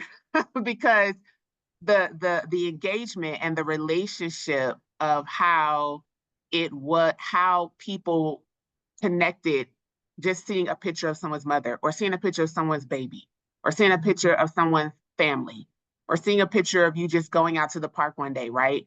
And I think the point of all of that is like you are allowing people to see that you are representing your business, but your business is being represented, but you are representing your business first. And so I look at you giving the example of the gentleman who owns the Silver Room. So when he goes, even you, when you all go to talk to people, the first thing that they don't say is, oh, there's the person who owns the Silver Room, or there's the person who owns L3 Agency. If you've marketed yourself correctly, if you've branded yourself correctly, the first thing they're going to say is, oh, there's Arvetta Lofton, the owner of L3 Agency, right? Or there's such and such, the owner of the Silver Room. And so I think that a lot of times we don't understand how important it is. So that this is another part of that being one-dimensional in our thinking, that when we start a business, we have to totally be engrossed in our business and totally focus on marketing our business. When what you're saying today, if I'm hearing you correctly, is that we have to really understand how to accurately market and brand ourselves, because that's the first point of connection, right? That's who they're building relationship with. And then they get to know the ethic behind your business. They get to know the work behind your business. They get to know, but you're the one, until your business becomes like a Amazon. No one really does business with Jeff Bezos anymore, right? They do business with the team of Jeff Bezos. But at some point, Jeff Bezos had to brand himself as the owner and founder of Amazon. And so I just think that everything that you were talking about kind of brought light to what it looks like, or even give us ideas on what it looks like to actually work on branding ourselves first.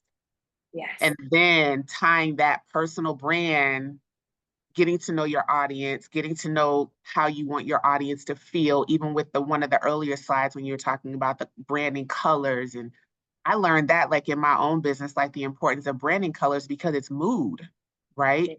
It's how do you want your clients to feel when they see your brand, when they see your logo, so you're just not picking a color just because you like that color. That's right. That's right. Right? That's right. And I think maybe that's a mistake that some people do. I'm going to pick this color because this has always been my favorite color. But are you sending a cross-confusing message to your clients based on what you say your service or your product is? Maybe you need to understand like what type of colors is going to generate the type of emotion that you need from your clients in order for them to purchase or build a relationship. So I know if you wanted to speak a little bit on that, because I know that that is something that I personally had to learn, because early on in business, I was just picking colors because I liked the color. And then as I was in the space and started learning more, I was like, oh, I can't have that color because that color kind of deflects, right? That's not the feeling that I want my clients to have.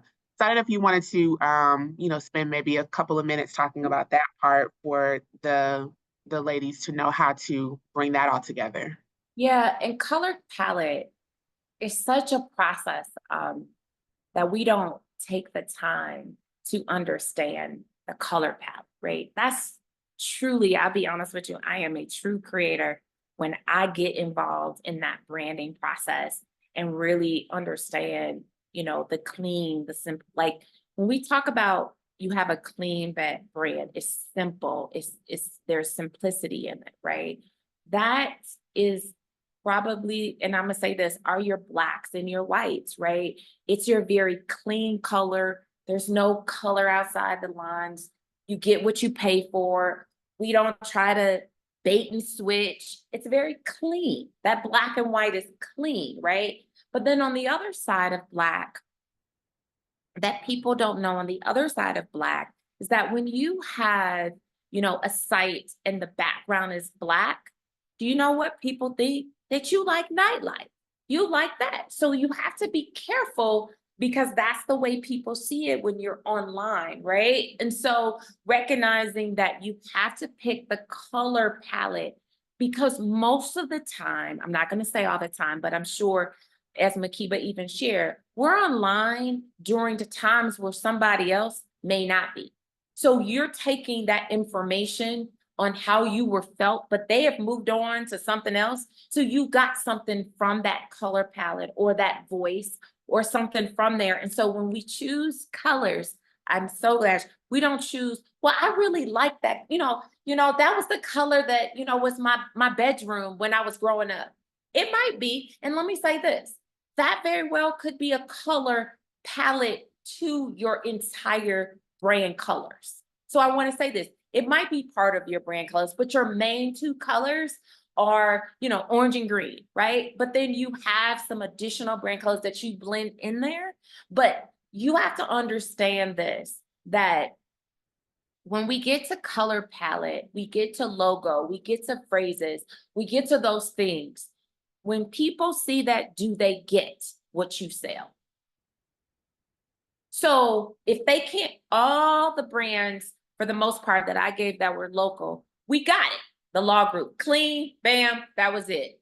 And that was clear from that standpoint. Cook County board up, it was clear. They're gonna board up, houses or something. It was clear. So you have to understand, a lot of times when I see logos, I will say, they did not study what they sell. They studied what they felt about themselves, not what they sell. And what you sell, when I say sell, let me be clear, because I say I don't like the word sell. We all are sales managers of our business, but what is that going to tell to your audience?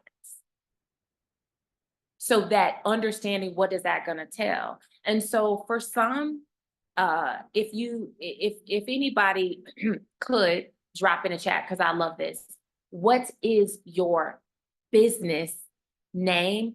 And some people may have a different brand name, but what is your business name and your brand name? So what I love about businesses, I'm gonna just use somebody that I just saw recently. I think her name was Lucy's Home Care Business. I saw a billboard.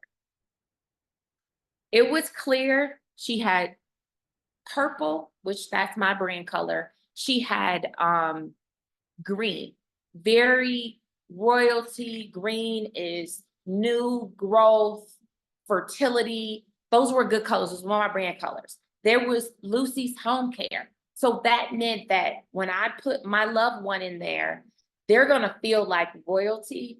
There's going to be they're going to make, being clean, making sure that their team members are growing with their loved ones. That's what I saw.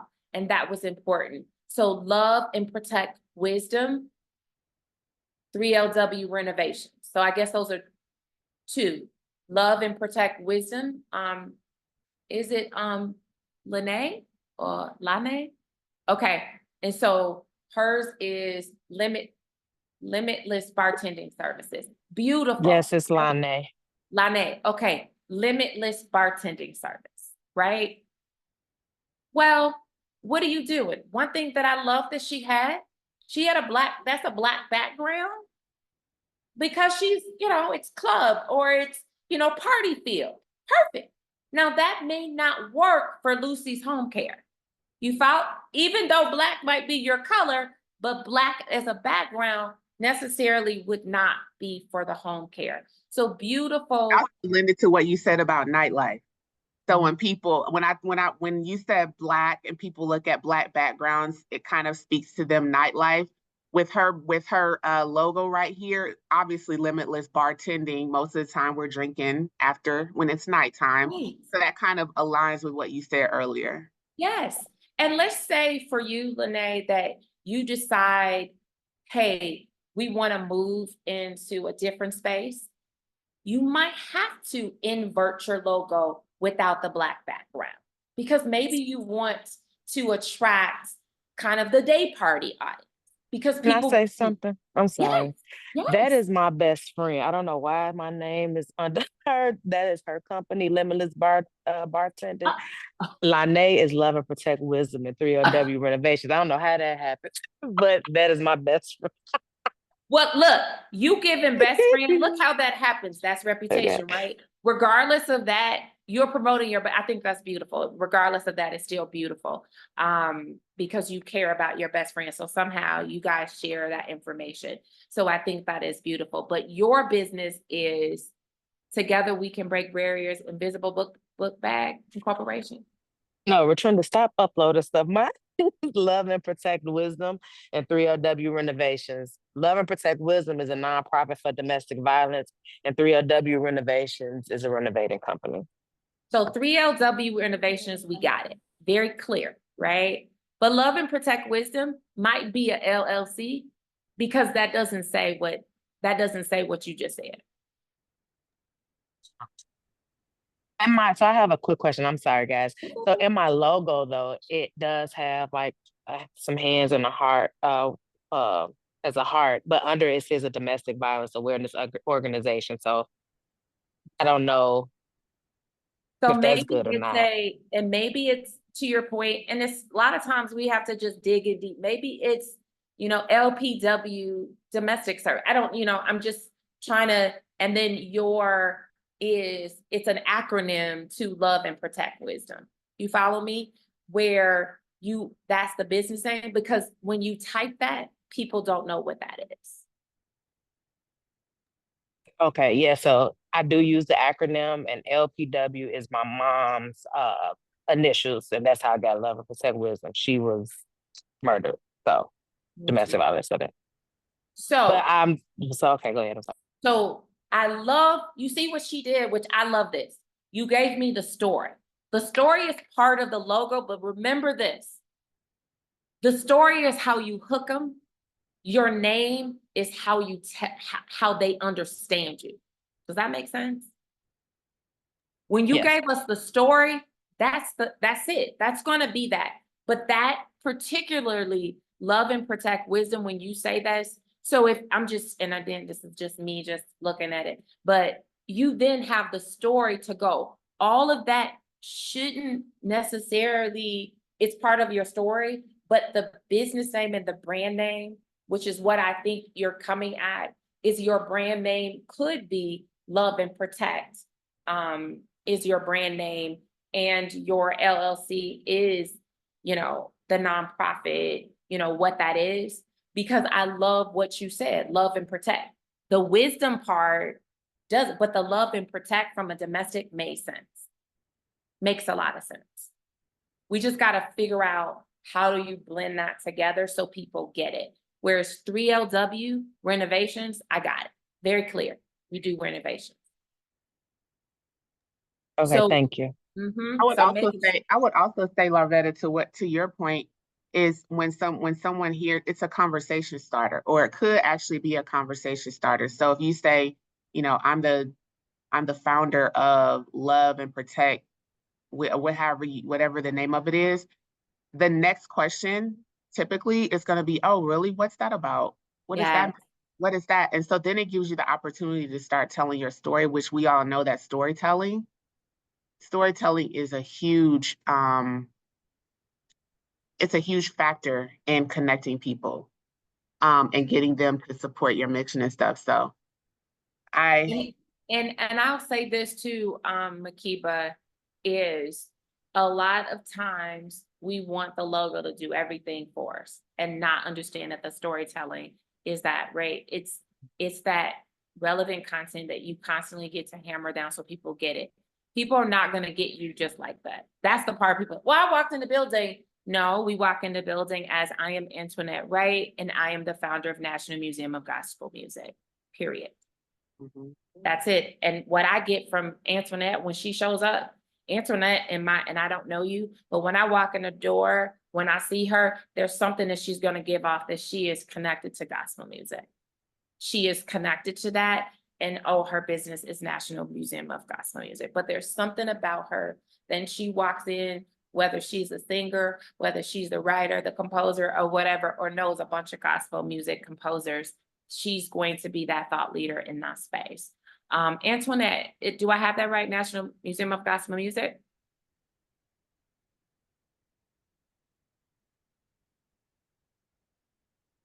She might not be able to come on. Yes, okay. And so realizing that that's an important, her business name, she's clear, that's her, and I'm sure that, you know, there's a logo that speaks, but that is very clear.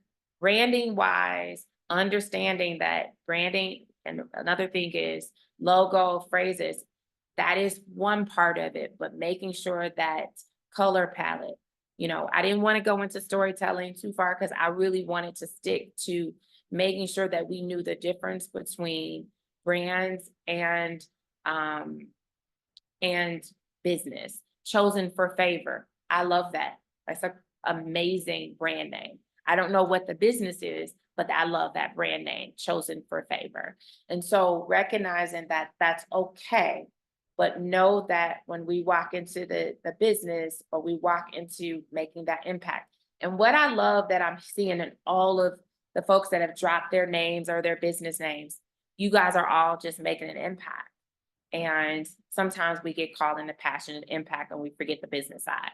That is probably a lot of us. And so Advanced Car Services, yes. Advanced Care Services. There's something, Destined Visuals, or this time. I'll make sure I got that, Tasha.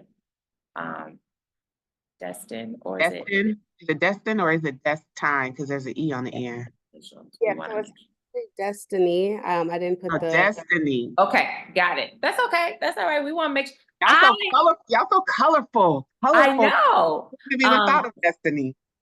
And Destiny Visuals, I love it. Galaxy Underground Incorporated. So that's the business name. Is that the brand name too? Galaxy Underground, Nika? Yes. Okay. Got it. So the incorporations, the LLC, even when sometimes we drop in the chat, when we do these chats, drop in your brand name. A lot of times I'll go back to a chat and they drop their business and I can't even find them. I'm like, they said their business, but I can't find it. And that has happened. So know that when you drop this, somebody may be researching you, but your business name isn't on your brand, you know, so you have to make sure this stuff is consistent, because a lot of times people are going to look you up in these various ways, and you want to make sure. Impact Logistics, got it. I got it, very clear. Wonder about Impact Logistics. Is this a play on the word impact, or does the M stand for something? I don't know how to say your first name. Gwen? I actually took my first initials, the M and the P, Okay. and just made it impact. Yeah, I figured the way that you said it, there had to be something to the M. And Cool. and I like that you capitalize the M and the P. There's something with right, Uber with a small U. It was intentional when you think about Uber. So the fact that it was intentional that she capitalized M and P, that was part of her initials. I love that. That goes into the typographic work that you deal with. And so you want to make sure that shows up. Gwendolyn James says Unlimited Asset Group. Another one that I think is clear around that. But again, Unlimited Asset Group, when I look at that, the first thing I think about is financial. Am I right? You're speaking from a financial standpoint, Gwendolyn. Am I right? I hope. Well, y'all, we're gonna have to cut. This is going so well, but we got like 4 minutes until the next presenter, and I wanted to give you all a little bit of a break, but I don't know if we're gonna be able to get a break. See, Larvetta, I knew this is gonna be this is gonna be good because people are starting to open up and they're starting to share their brands and their logos to get feedback. So hey, hold off. Remember, we have at 12:30, we have if you're gonna stick on at 12:30, we have more live Q&A. So if Larvetta's gonna stick around, then we can kind of revisit that again at 12:30. But what I want to do is I would like to give you all just a quick 5-minute break. We're gonna bring up music again, and then we'll get started with our last presenter, Miss Miriam Huss. At around, we'll start with her probably around like 11:32 so that she can have time. All right. So you guys just get a quick minute break. Larvetta, you gonna stick around or you leaving? I'm gonna stick around as long as I can. I'm at a conference, but I think I can stick around for a few minutes because I want to hear the last presenter chat. Okay. Okay. All right. Thanks, ladies.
All right, welcome back, ladies. We are at our final presentation of the summit. And from the looks of the chat section, everybody really enjoyed Ms. Larvetta Lofton of the L3 Agency. She talked about leveraging your personal brand to grow impact in your business. That conversation could go on for hours because there's so many different elements to your personal brand, even before you get to your business brand. So I'm really grateful. If you want to connect with Larvetta, she did leave her information there, but if she wants, she can drop it in the chat as well. I do believe, I don't want to speak too prematurely, but I do believe that the presenters are going to share their slide decks, and I'll be able to include those slide decks in the follow-up email, but I'll double check that prior to the end of our session today. So to keep this train moving, we have our final presenter, and I personally am really excited to hear from Ms. Miriam Huss, who is the founder and the president of Axum Consulting. She's going to be talking about mastering executive presence and how to elevate your leadership as a woman business owner. So I think this is a super important topic because at the end of the day, you are a leader. If you're not a leader anywhere else, you're a leader in your business, and the presence, how you present yourself from an executive leadership standpoint is important. So Miriam, are you ready? And I am ready. Okay, so I'm So going to I'll- start. And I will share my screen. Thank you. I apologize. I lost a little bit my voice. This is not my normal voice. All right. You can tell me when you can see my screen. Yeah, we can see it. Great. So welcome everyone. Good morning, good afternoon, depending on where you are. So today I will be presenting on the topic of mastering executive presence. So elevate your leadership as a women business owner. So first, a little bit about myself. So my name is Miriam Huss. I'm the founder of Axum Consulting. I will talk a little bit about my business in a second. So fun fact about myself, I'm a mom of 4 kids going from age 9 to 1.5. I'm the president of the French American Chamber of Commerce, the first women and minority, so Black women of this Chamber of Commerce. As you can hear, I have a little bit of an accent. So I am originally from France. So I was born and raised in France. And then fun fact, so I love to travel. So I try to visit at least one new city or one new country per year. And I also love to eat and I love to cook. So I actually started a food blog with my kids during COVID, where we have recipes from all over the world, Asia, Africa, Europe, French recipes, baking and cooking. So as far as my background, so I am specialized in human capital. So what I do is that I help companies, leaders from training, executive coaching, org design, communications, and change management. So whenever there's a change in a company, whether it's a big corporation or a smaller business, and you need to make sure that your employees are engaged and navigate through that change, you will call somebody like me. So Axum Consulting, who we are. So I'm not going to go through everything, but as far as really the essence of our business is to make sure that the employees are happy in whatever they do. And so we can support them through training, process improvement, operations, and so on and so forth. So really, this is who we are. As far as our values, as you can see here, integrity, quality in everything that we do, client commitment, respect, being passionate about what we do, diversity, and of course, empathy. So what we do We have 3 verticals in our business, so human capital, operations, and strategy. So I founded Axum Consulting almost 9 years ago. It's a women and minority-owned business. We have multiple certification, but really the core of what we do is taking care of employees and people through change management, training, learning and development, leadership development, and organizational design. So when there's a reorg in a company, you can call people like us. Then we have operations and strategy, which is working with companies related to their process, improving their processes, business transformation, interim management, strategic planning, playbook development, and then M&A. So now let's go into the core of our presentation today. So first, I want to make sure that we are all aligned around what is executive presence. So I will walk you through the definition of executive presence. We'll talk about barriers for executive presence for women. And then I will talk and walk you through best practices as far as how can you build executive presence as a women-owned business, as a woman. And then we'll have some questions and polls along the way. And the last thing I'm going to ask you to do is to create a personal action plan. What can you do after this session to enhance your executive presence? There's also going to have a little bit of a Q&A session. So I believe you can go off mute. You can also be on camera. I would love to see all your faces, but you don't have to. But if you have any questions, please, I want this session to be interactive. I just don't want to talk. So if you have any questions, feel free to put it in the chat or just go off mute and ask questions. I also love to hear experiences, from other business owners.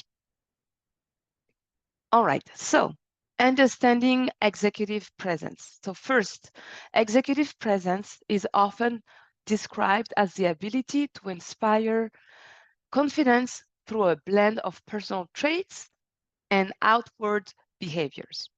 So really what you have when you are talking about executive presence is confidence, communications, authenticity, and appearance. So I will walk you through all of those different elements. So there's really 4 elements when we talk about executive presence. But before we dive into those best practices and those components, I wanted to talk about the barriers. So the barriers to executive presence for women, because it's not the same when you have executive presence for a man versus a woman. So the common challenges is all the biases that we all face as women. There's women as a whole, but also women of color. It's also another layer when we talk about, common challenges that you can see. So there's a societal expectations, right? So typically leaders, they're often expected to articulate and very decisive. But on the other hand, the bias that we face as women is that when we're very assertive and we know what we want, and you're out there, having that executive presence, talking about being confident, unfortunately, and no matter, because I told you I'm not from the US, but no matter where you're from, you can be seen, and excuse my French, as a B. I'm not going to say the word, but right, as a woman, if you're too assertive, if you're too confident, this is how you can be seen. Unfortunately, we all live in a patriarchal society, and that's what we can be. That's what we can face, right? Anyone, by the way, if you can relate, put a thumbs up. You can also put something in the chat, but please feel free to chime in. The other thing is anything related to body language. So a man, they can act a certain ways, but as a woman, you do have to act a certain way as well, right? If you're too loud, especially for women of color or Black women, when we're too loud, again, you have that bias from the society that, from an executive presence perspective, that can be a detriment for us, right? But a man who's might be emotional, who be out there, who can be outspoken, right? It's a plus for them. But for a woman, it can be a negative, right? I see, Karen, here what you're saying, tall woman, that's very true. Physically, if you're tall out there, that can be seen as a threat versus if you're a woman more, not as outspoken, more, less out there, that can be seen as a positive. But when you're a business owner, you have to be out there. You have to be assertive. And again, you have to look at that fine line, not too much, but also not too little. Okay? So there's also things related to decision making, right? Especially for people of color and of course women as a whole. There's sometimes when you're making decisions based on your background, your ethnicity, that can be a bias, right, for us. So you need to have that fine line around that. Networking and relationship building. You can go out there, you need to be able to actively engaging in a certain audiences. Again, always read the room, depending on who you talk to, depending on your industry. So I come from management consulting. I forgot to mention the reason why I started my business is that when I used to work for those big consulting firms, I didn't see women that looked like me, right? It was mostly old white men. And so as far as going and networking, going to conferences and things like that, in my space, it was mostly old white men. I didn't see at the highest level of organizations and consulting firms, women of colors, even women, period, right? And so it's really hard to navigate through this. And I think it's important to also, again, this is what we're talking about, that executive presence, to be able to show yourself, having confidence, being a great communicator. I do have my accent. Luckily in the US, people don't really care as long as you can articulate and communicate something, your elevator pitch, your business, that you're fine. I can tell you if you go in other countries, in other cultures, that might be another layer of, threats or barriers. And then authenticity, I'll dive into that as well. Being authentic is very, very important as you go out there to show and sell your business. And last but not least, talking about professional appearance. How do you present yourself? How you're being dressed, your nails, your makeup, your hair, especially for Black women. That changed, I feel like, the last few years, but we all know 10, 20 years ago, you had to have a certain hairstyle, unfortunately. So you have all those societal expectations. Anyone who can relate, you can put a thumbs up right there, or you can put it in the chat. It's an unfortunate reality, but we have to work with what we have, right? So let's dive into building your executive presence with practical strategies. So the first one I want to talk about is developing confidence, and then we'll do around communication skills, and then your authenticity, and then we'll finish with how you dress and how you present yourself. So first, developing confidence. Some of the techniques that I use personally, and I think it works, is having your, doing personal affirmations. So you can even be in front of a mirror, saying things, positive affirmation. What I also like personally that works for me is writing down on a journal. Literally every week, every day, write down, handwriting, not even typing on a computer. I feel like when you write down positive affirmation, it just bring another layer, right?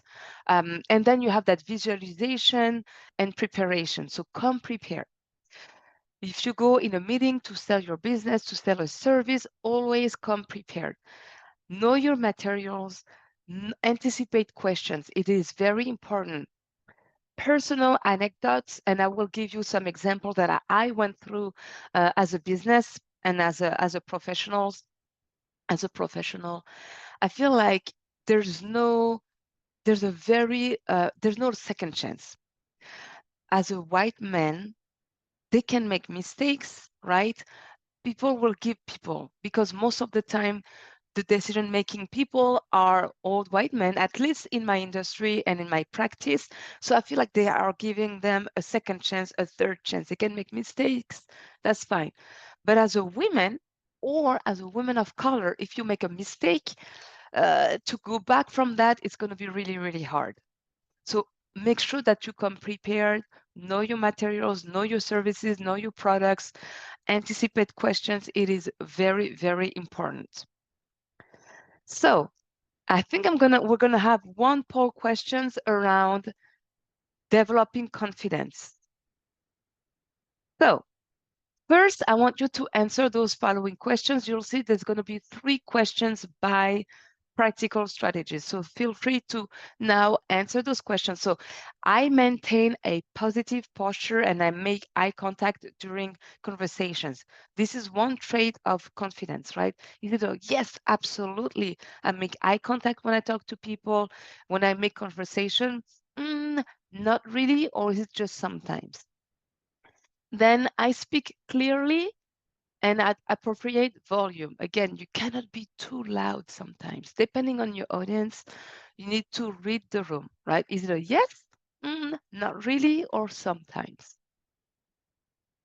Third question, I am comfortable sharing my ideas and opinions in group settings. This is another thing. By the way, typically, if you're the leader, you're the president, you're the owner of the company, and you have a team, typically what I advise my clients is speak last, right? And then let people speak first. But let me see here.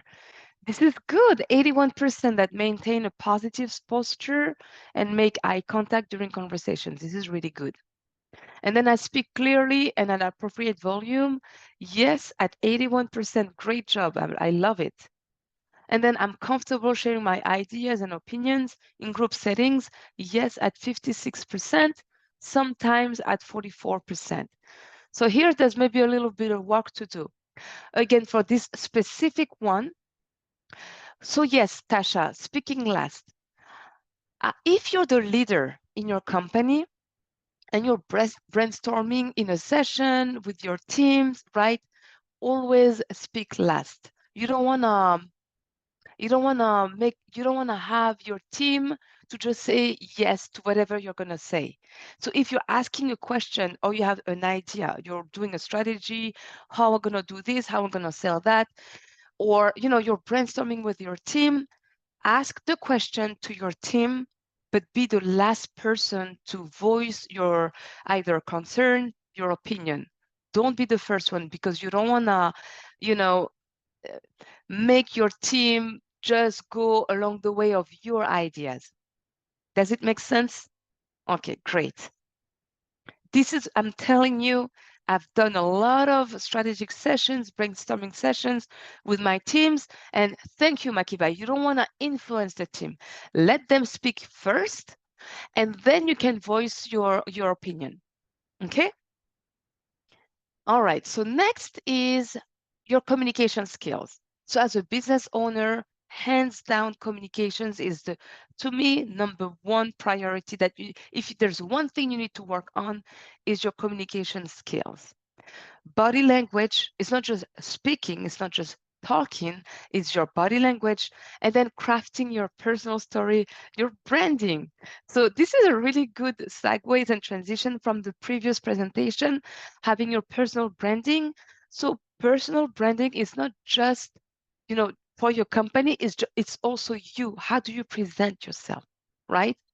So, and we'll talk about how you dress yourself, how you present yourself, but I'm telling you, crafting your personal story. What's your story? So I was telling you myself, I'm a mom of a lot of kids, right? I am involved in the community, so I have my own business. Professionally, I'm the founder of Axam Consulting. You need to be able to craft a story within 90 seconds. So my name is Miriam Huss. I'm the founder of Axam Consulting. We are a managing consulting firm based out of Chicago. We offer services within human capital, operations, and strategy. Really, the essence of our business is to make sure that our employees are going to be happy in whatever they do. And so we do that by offering services within training, executive coaching, leadership development, process improvement, project management, and strategy. Also, on the personal level, I'm a mom of 4 kids. So I have to navigate being a business owner and being a mom. And also I'm very involved in the community because I am originally from France. I am also the first Black woman president of the French American Chamber of Commerce. So this is my elevator pitch. You need to be able to say that within 90 seconds. As you're going to go and sell yourself, your business, you need to be very quick. You need to be able to very quickly sell what you do and who you are. And then you have your body language and tone. Unfortunately, as I told you, also you need to be authentic. So that's going to be my next, strategy. But you need to be able to, read the room and have a certain tone. So if you right now, I'm going to be more transparent. I feel like this is just a community of women, business owners. I'm going to be very transparent. And, I'm going to sometimes excuse my French, I swear a little bit, but this is me at my core, right? Being very direct and transparent. But then if you're when I'm trying to sell services, and I'm talking to, an executive in a big corporation, I need to be more, I need to tone down and be more professional, obviously, right? Does it resonate with everyone? Can I have a thumbs up here? All good so far? So let's do our second poll here. So we have another 3 sets of questions around communication. So the first one is articulate my thoughts in a structured and concise manner. Is it a yes, absolutely, not really, or sometimes? Second question. I actively listen and engage with others during discussions. This is a key one, listening, especially as a business owner. You need to listen. What are the needs of my clients? What do they want, right? Is it a big yes? Not really, or sometimes. Last question. I use storytelling to connect with my audience. Is it absolutely so people can relate to my story? Not really. It depends sometimes. So what do we have here?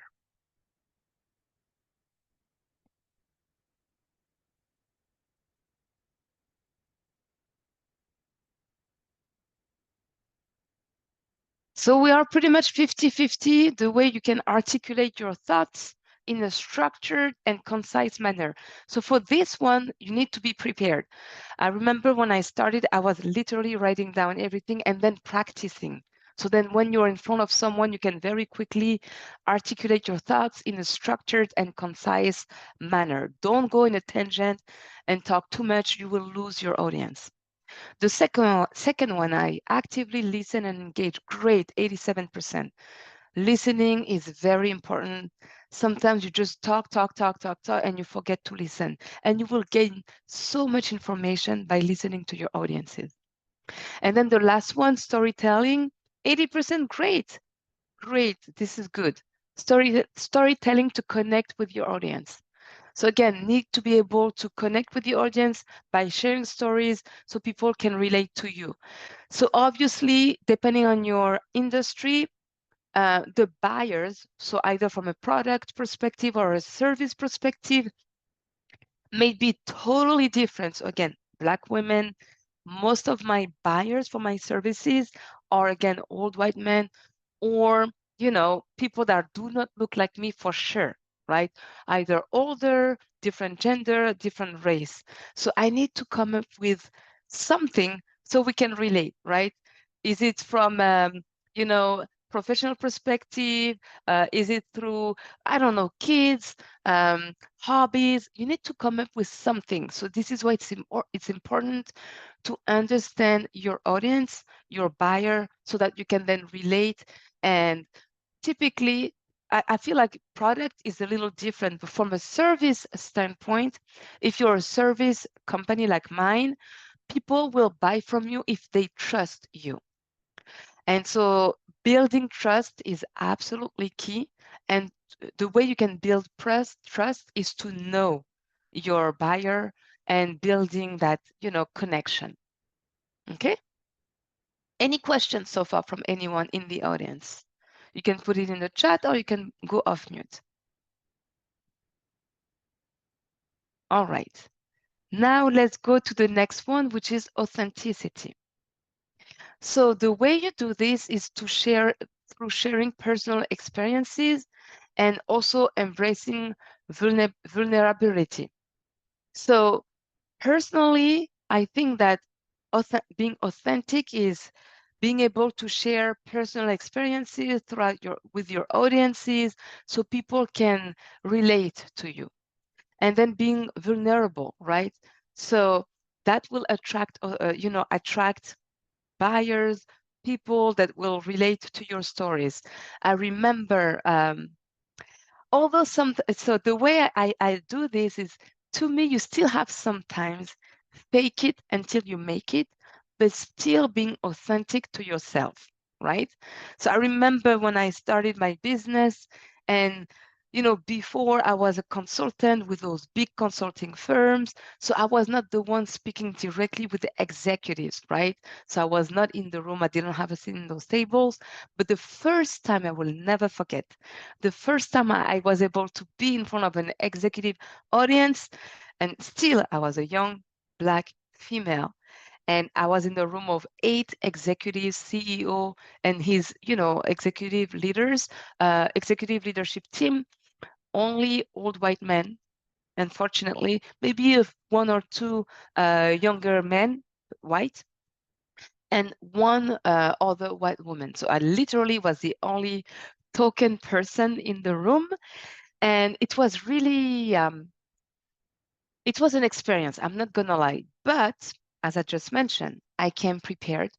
I knew what I was talking about. So they were looking at me from an advisory perspective, right? And I was there to facilitate and help the CEO to help reshaping his executive leadership team. So come prepared. I met the CEO before that meeting. So I got to know him. I got to understand his concerns, challenges. So when I came into the room with the rest of his executive leadership team, I was absolutely prepared. I knew what I was talking about, but still, I will never forget when I left that meeting. It was a session of, I think, 2 or 3 hours. I was like, wow, right? So I don't know if anybody can relate when you go your first couple of meetings, or it's really important clients you want to sell, because that's going to make it or break it for your business. I'm telling you, it's very rewarding when you come prepared. You have that executive presence. You are well dressed. You know how to communicate. You have really good communication skills. It's very rewarding. So I would love to hear stories when we'll go into our Q&A sessions, but it is very rewarding. So let's do our next poll question here. Authenticity. So I feel comfortable being myself in professional settings. Or do you feel like you have to be someone different? Do you have to speak differently versus when you would speak with your friends or family? Second question, I share personal experiences that resonate with others. So that's when you're talking with, your clients, even your team members, your employees. Can they resonate with you? And then number 3, I express my values and beliefs honestly in my work. So what are your values for your business? And do you express and share your values and beliefs honestly in your work, in everything that you do, working with your business partners, with your employees, and with your clients? Curious to see what you're going to say here. All right, so I feel comfortable being myself, 73%, sometimes at 20%, and not really at 7%. I know that sometimes you have to put a mask. I still think it's important to be authentic because people can read through you. Number 2, I share personal experiences. This is good at 80% that resonate with others. And then I have 7% for not really, and sometimes 13%. Again, sharing personal experiences, just come prepared. Sometimes it's on the fly. You have to share personal experiences so people can relate to you, and people can then trust you. And sometimes you may not be comfortable, which is fine as well, in my opinion. The last question was, I express my values and beliefs honestly in my work. This is good at 80%, not really at 7%, so probably 1% here, and then sometimes at 13%. You have to walk the walk the talk. Don't just say things and then you don't act upon it. You have to, especially as a business owner. Otherwise, trust me, your employees won't follow you, right? All right, so last but not least, professional appearances.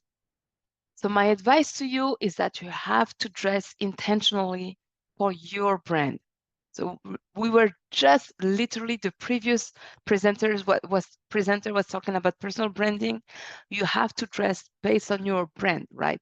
What is your personal brand? What's your company brand? And you do have to invest. Depending again on we are global, so we have clients all over the world. So trust me, depending on your industry, manufacturing industry might be different, but if you work with corporate America, if you work in certain industry, you have to dress intentionally. So another story I can give you, when I moved so coming from France, people are very fashionistas. You have to dress very professionally. You cannot come up with jeans, especially working in my industry, right? Management consulting, you have to dress up, right? Coming here, and I learned the hard way, I was overdressed for some of my clients. So I do work across industries, right? So going with manufacturing industries, it's not the same. Like you work in manufacturing settings, people are not, overdressed. I remember even my business partner telling me, going to clients that are working in the manufacturing setting, and one of his colleagues was well overdressed, like New York style, wearing an outfit that was costing like thousands of dollars, and you go in a manufacturing setting, that just doesn't work. So again, read the room, read your audiences, read your clients. You still need to you have that executive presence, but you may have to tone down the way you're being dressed based on your clients, your industry, and who you work with. On the other hand, don't underdress yourself, right? Especially if you're the business leader of your company, the founder and the owner. Don't come up with gyms when you're working with your clients or your teams, because people won't take you seriously, unfortunately, especially for us as women, right? So again, it's a fine line that you have to navigate. But I do think that as a woman own businesses, you do need to invest in pieces and to feel confident, right? So even if you're doing a presentation over Zoom or Teams, don't stay in your pajamas. Another thing, it's not on my slides, but I do think that you need to be on camera when you're doing presentations, selling products or services. Even if the potential client is not on camera, I do think professionally it's better to be on camera, put a little bit of makeup, do your hair, dress. People may not see how your the bottom of if your pants, if it's jeans, doesn't matter, but at least the top, right? Be dressed professional. It can go a long way. Let's do another poll questions here. All right, so around appearances. So 1, I dress in a way that aligns with my professional identity. Is it an absolutely yes, no, or sometimes? Second, my attire is appropriate for my industry and situations I face. Again, I'm telling you, if you go to a happy hour versus a key meetings with an executive, you may have to dress appropriately, right? Based on the situation. Last but not least, I ensure my grooming and personal presentation reflect my professionalism. Is it a big yes? Depends, sometimes or not really. Let's see.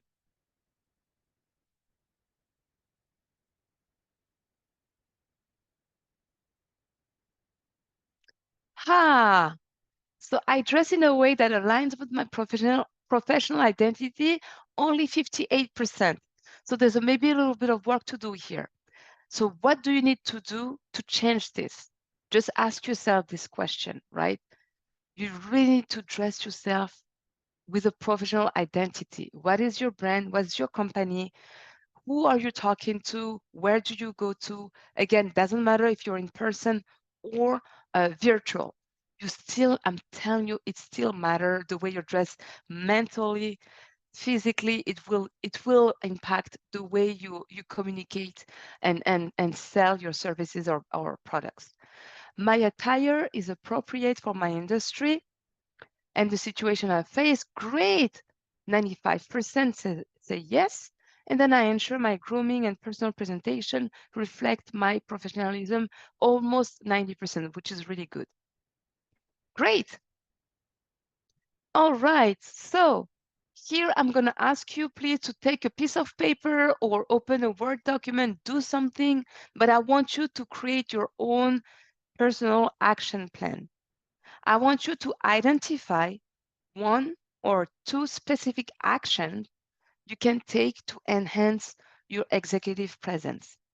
So will it be around the way you dress yourself, your authenticity, your communications, or your confidence? What would you do around that? So I see a question from Monica here that says, is it possible that if we aren't clear on what our professional identity is, we may not know how to dress accordingly? Absolutely.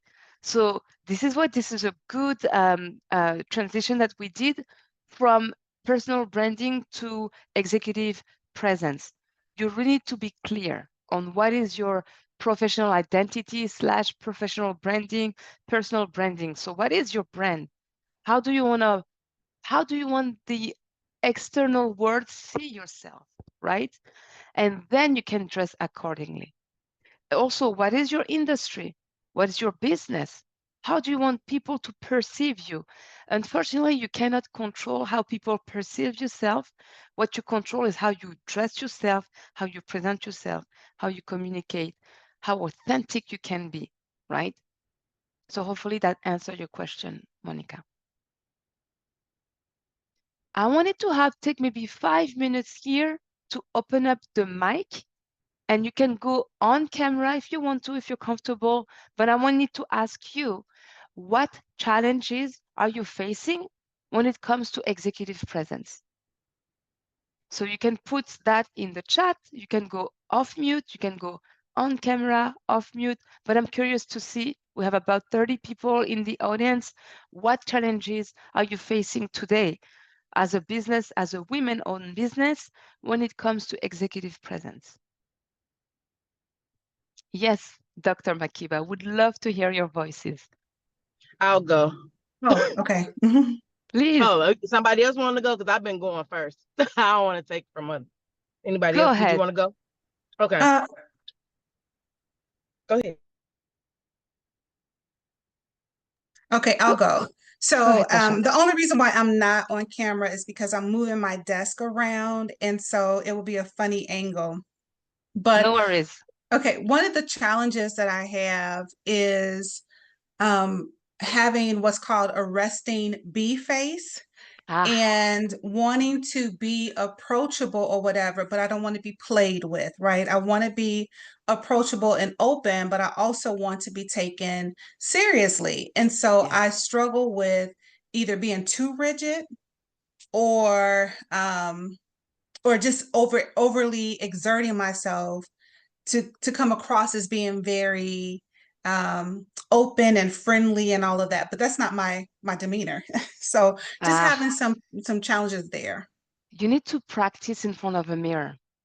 And that's funny because I literally spoke to one of my clients earlier this week, and she has that face. So African-American woman, she doesn't smile. You just a smile, open it, that will open people that will come towards you.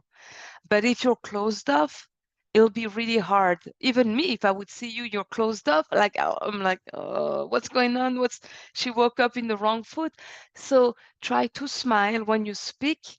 I know it's hard, but the best advice I can give you is to practice in front of a mirror or with someone that you're really comfortable with, either with friends or a colleague or one of your employees that you might be really comfortable with, or a client. Sometimes you can be really, really close with a client, so ask for feedback. When do you feel more comfortable coming towards me? What do you see? And I've done that with some of my clients, is I see them and then we have kind of a code, and I will make a sign or do this or quick smile or ping her on Teams saying, hey, your face, like try to smile, be more open. But that takes practice. It's really practicing over and over again. But trust me, I went through that as well. So I've been told that I can be very like having that bitch face. So try to smile when you speak, make some jokes as well, right? But again, it depends on your audience, right? If it's your employees, colleagues, versus if it's an executive, somebody you're trying to gain trust, you need to have that fine line. Lone, you're welcome. Close. Lane. Lane, sorry, it's my accent. I'm sorry. No, you're good. So I will say, recently, so I don't know if you were on, but I talked about losing my mom, and I would let like how I felt personally affect my actual literal appearance or presence. And yesterday I went to a big meeting that I wanted to be a part of, and I actually like dressed up like I should, and I felt good. And I did notice that it was a different response because I've been in the same room before, but I did notice that it's a different response. You're right. They will take you more serious because unfortunately they will judge you just off the way you look. They might not think that you can articulate. They might not think that you're smart enough to be in a room. And I did have a conversation with a lady yesterday who said that she had been in rooms where she didn't think she was good enough. So definitely how you dress and how you feel, it definitely makes a difference, because instead of me offering to give my business card, they were asking me for my card. See the big difference? Thank you for sharing. I'm telling you, the way you dress is not also from people how they perceive you, is even for yourself. When you dress up, you put a little bit of makeup, not too much. Again, it depends on your industry actually, because if you're a business owner of a nail salon or or hair, it's different, right? But in my case, at least if you're working in corporate America, business settings, right? Even for yourself, when you dress professionally, it will have an impact on the way you will communicate, the way you will talk, and that aura, right? Larveta, go ahead. So one of the things I wanted to just ask, because I think this happened to me several probably months ago, and it's funny that Lene, I hope I said it right, shared a little bit, but I think that there is two types, and you tell me if right, online kind of professionalism and in-person professionalism. And I think that they're lightly, because one of the things that we experienced was that during a particular client, we were online majority of the time. We could see our faces, my team, etc. But a lot of times we work, the industries, we were deemed in the last, kind of like our last bit of work with them, because one was I was not online because I had lost my mom and I just emotionally wasn't ready to be. My team had took over and I just jumped in to just be present. And I don't think that, and I just want to ask you, like, being present online is important, but also showing up isn't always the best because you are not able to show up. So I'll tell you this. So then we were told, oh, and they weren't on cameras. But the whole process of us working with them, we were. It just so happened trauma hit us. And for me, as the founder, I just wasn't ready to be on camera just yet. I just wasn't. I was just re-engaging back. And I prefaced that. I said it. Oh, I you did did hope that- communicate. Yeah, absolutely communicate that. And I think in some cases, what I got as a lesson out of that, and I'm just sharing this within my own personal, was that that's probably not my ideal client anymore. Because if by communicating that through this entire process, my team was on cameras, we never were dinged until it was the end, which was a real thing. I just think that there is this I think there is this thing of being in person versus non-in person, and we don't apply it. Like if that was in person, right, you would just be like, I say, I'm not feeling well today, so my team is going to do that, and it would have been okay. But in that case of online, they dinged me for not being on camera, even though I said it. It's almost like I want to see you look sick, if that makes sense. Yeah, so they definitely lacked empathy, which is one of our values. If you communicated to them that you were not feeling well and you're off camera and they're still not happy about it, I'm with you. You're no longer my ideal client, right? And that's the beauty of being a business owner, quite frankly. Because sometimes no matter what we do, some people, unfortunately, will find something, right? So I move on. Bye-bye. There's so many other, I'm sorry, but there's so many other opportunities out there. I'm not even going to waste my energy. Of course, I'll be very frustrated, but no, you're not my ideal client. If you don't even have empathy after life even happening to me, and you guys have been on camera the whole process, except towards the end, then bye-bye. Right? Yeah, thank you. And But thank you for saying, thank you for saying that, because I agree. For there's going to be some people, no matter what you do, no matter all the best practices, strategies that I just gave you this morning, no matter what you do, you will have some people that will always find something. Just move on. Like, I'm not even wasting my time with you. I'm going to move on to my next gig. Latonia, thank you for sharing, Larvita. Thank you. And thank you so much, guys. I'm Latanya Macklin. I know there was a few hand raised. I think you called on me. I had a question, but I also wanted to respond to the facilitator who just shared about the client. I have a friend, he has a coaching business and he's so happy. He's excited about his business. And what he told me was, I'm in a position that I can choose my client. They can choose me and I can choose them. And because of that, it always makes his work purposeful and meaningful. So he stands on that. And he said, I may lose, in a sense, one client, but I'll gain another because I can stand true to who I am. And the individual choose align with who I am. So just as a bit. And I when he told me that, I just like, okay, that is how you. I cannot agree more. I couldn't agree more. And this is one of the reasons I created my business. It's because for my mental health, if a client is just a pain in the, I can go to a next client. I have all the clients. I'm not going to focus my time and energy on clients that are going to just drain all my energy. No. So I couldn't agree more. Thank you for sharing. But I had one question. I just wanted to come into my mind. Okay. Can you help to define and differentiate code switching versus tailoring your message, using your dictation, using your voice and your presentation to your client? And I'm going to back up a little bit. Code switching was a thing. I grew up, we code switch, right? Here's my voice, but when I'm in front of my professionals, my voice is very different, right? that is how I was trained. We call it our South Side code switching, right? But it's the thing. Since social media hit, everybody know that's a thing. However, there is a difference between tailoring your message to the audience, being authentic and true to yourself, but not necessarily code switching that you're becoming somebody else. Talk a little bit about that. Absolutely. And you know what? It is so funny because I guess no matter where you're from, we have the same thing. Yep. So I am originally from Africa, Senegal, but although I was born and raised in France.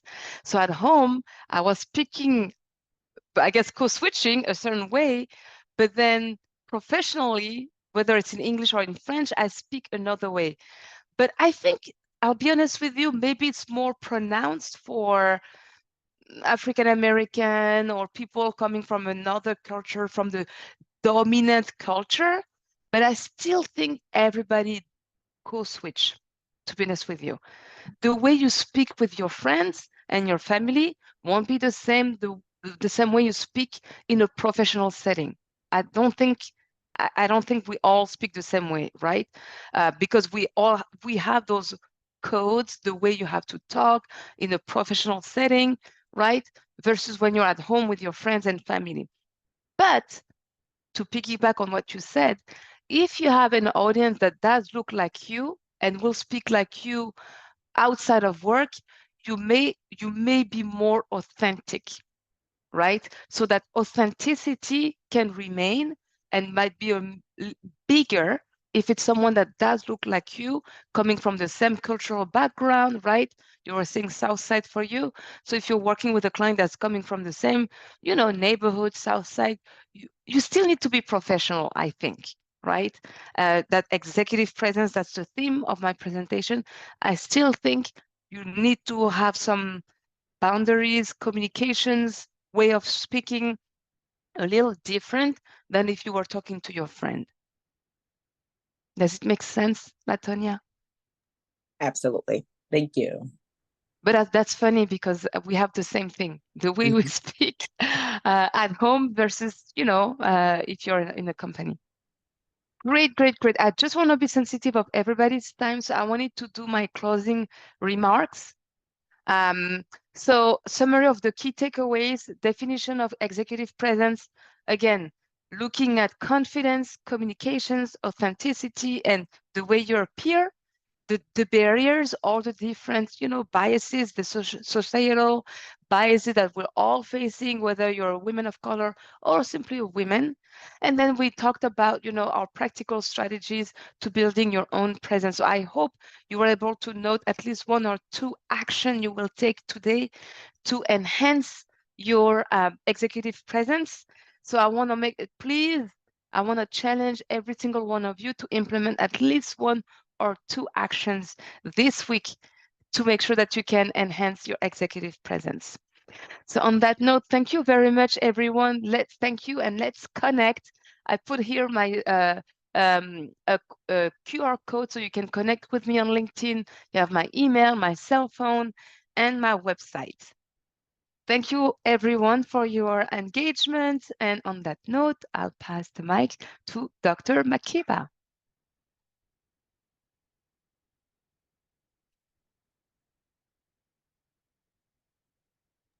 All righty. Thank you, Miriam.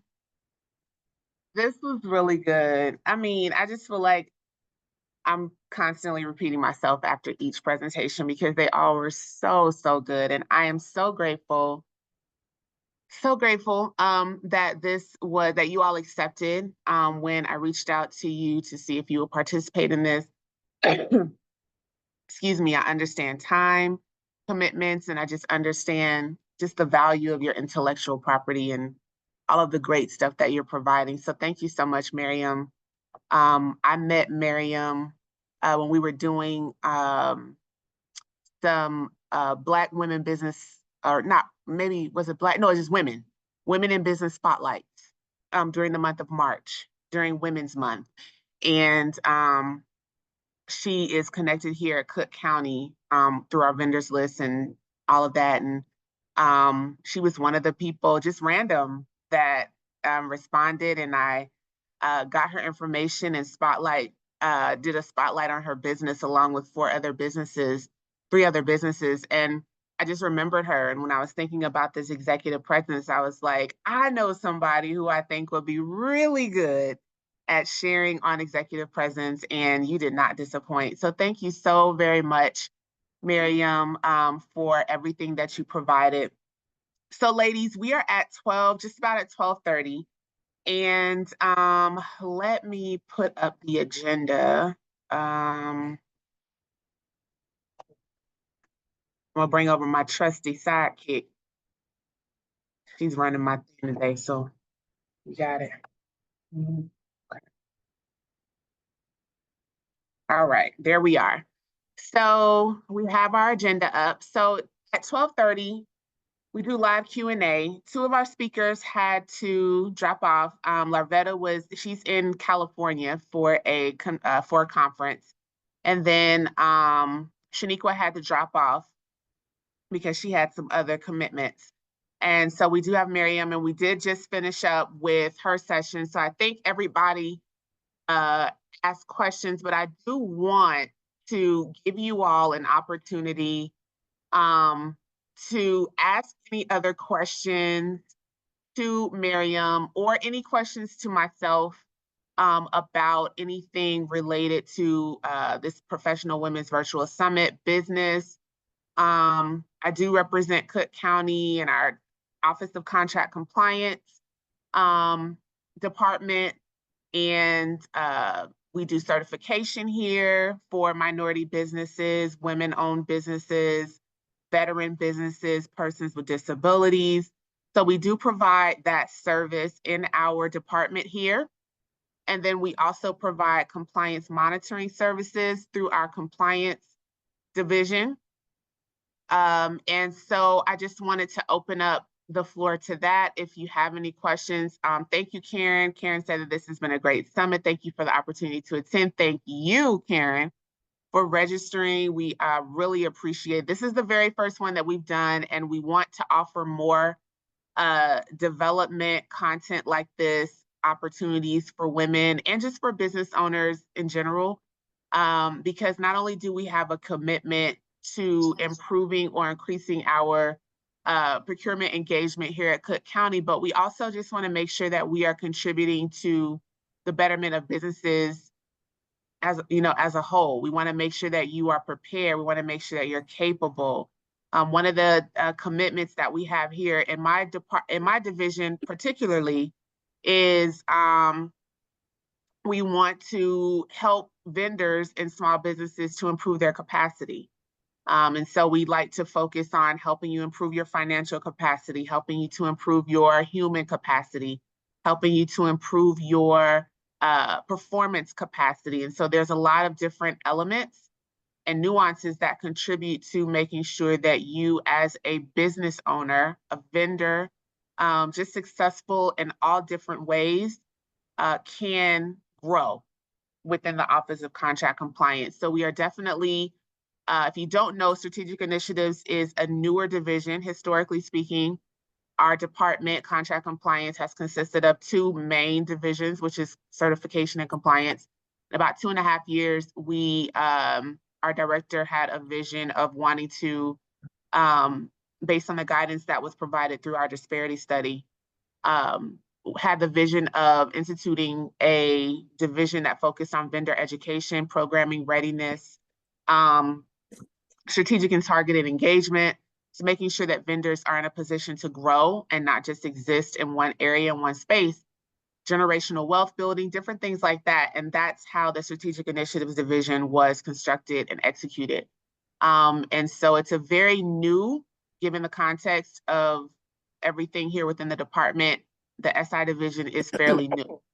And so we have a commitment. We're working on a few different initiatives that we're putting forth now, but one of our initiatives that we are birthing, if you will, is we're wanting to develop relationships and partnerships with other municipalities.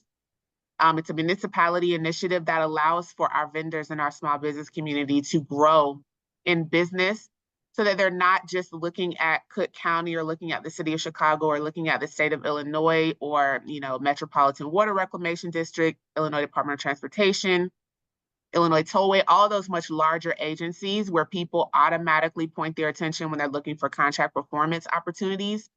But we are in works of trying to build relationships so that we can provide for you various opportunities to grow in your business. So that means if that's introducing you to other smaller municipalities like Park Forest out in the suburbs, and I'm not 100% familiar with Chicago as a whole. I know of different smaller municipalities: Elgin, Evanston, Evergreen Park, Oak Lawn, Oak Park. Those are all municipalities that procure.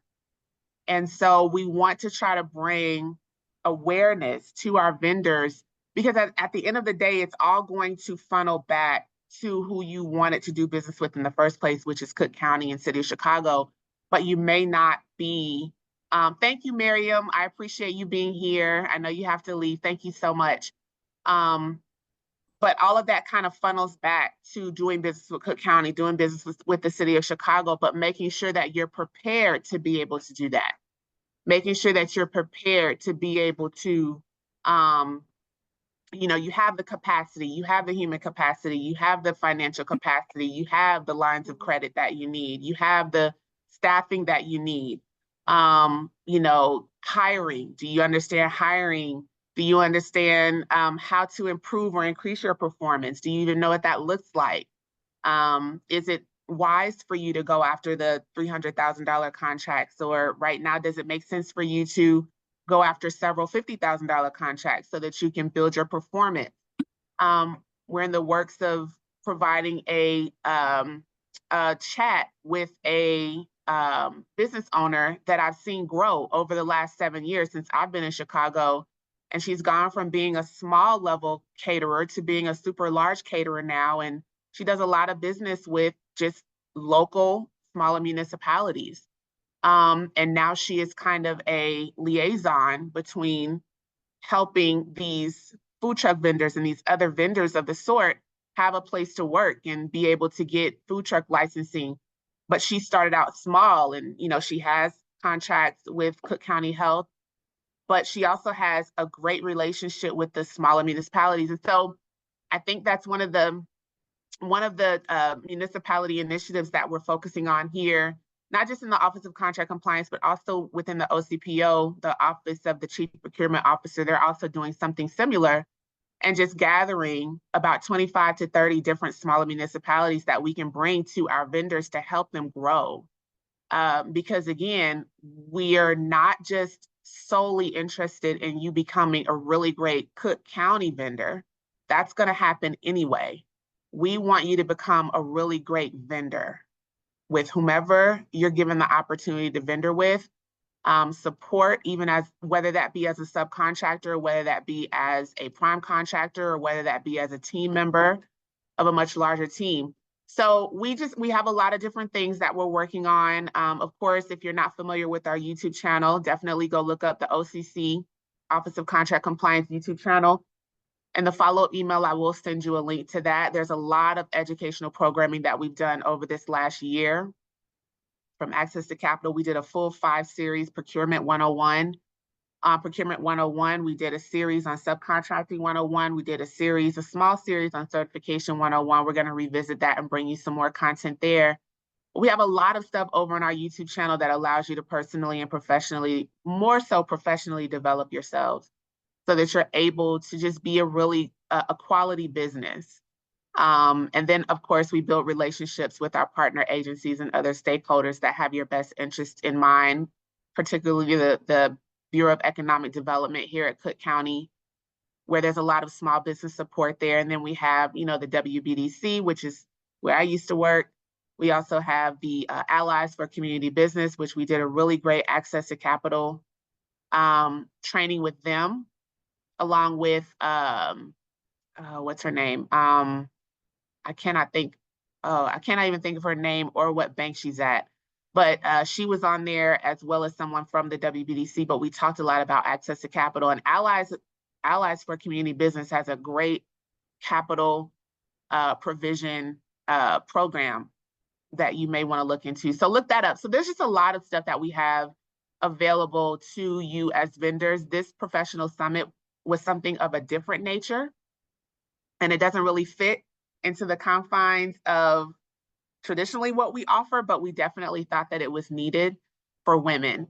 So we are going to try to do something like this on an annual basis. Or maybe, I don't know, biannual, I don't know what we're going to do. Every 6 months, maybe something, we'll figure it out, but we want to get your feedback. So before we put up the QR code for the survey, I want to open up the floor just briefly for some moments of reflection. So if you just want to take like 60 seconds, 90 seconds, a minute to a minute and a half to just share with us like a moment of reflection as relates to this Professional Women's Virtual Summit, and just how it affected you. What did you think? What did you get out of it? How it's going to affect you as an individual. We would love for you to share a couple of, we would love for maybe 2 or 3 people to share just a quick moment of reflection. Don't be shy. Don't be shy. Go ahead and share with us.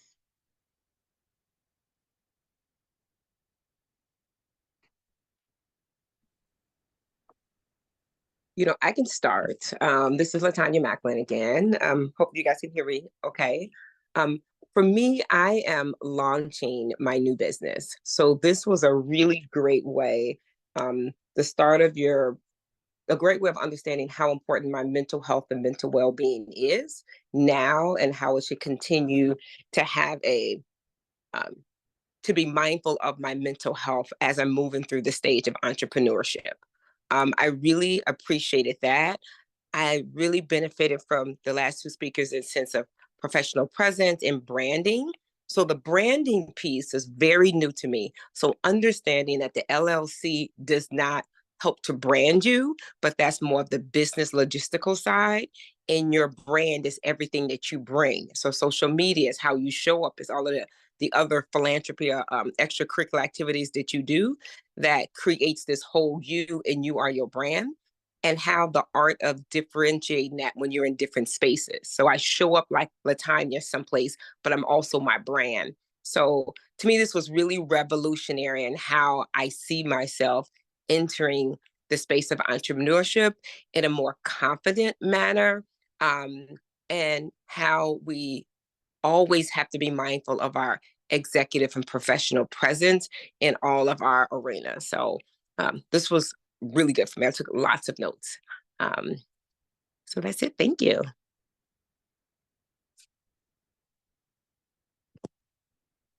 I'm sorry, I was muted. Thank you, LaTanya. That was great. And I'm so glad to hear how it affected you, and how even with you starting in your business newly, how you can take this information and just get a really great foundation. Yes. Start it out the box. Just know some of the things you need to focus in on versus what you don't need to focus in on. I'm looking at your question in the chat. So we do have a certification, our very first certification webinar. Our very first educational webinar on the YouTube channel is about how to get certified with Cook County. So you can definitely look at that. We're also, I was talking to my colleague, the deputy of certification, and I think we're going to record another certification webinar because there's some other things that she wants to include. So we may have a refresher on that, but there is one in there that you can check out. Also, you just want to do a quick Google search and look up Cook County Office of Contract Compliance, and then go to our website. So if you go to our website, it's been recently updated, and a lot of documentation. There is a frequently asked question page there, and there's also a documents page. I'm not sure what it's actually called, but it's a page that you can click on to get to all of our documents that we use within the department. So just go to Google, type in Cook County Office of Contract Compliance, and it'll pop up, and that's our website. So check that out. Let me see. Thank you. You're welcome. Is there anyone else who would like to give a quick moment of reflection?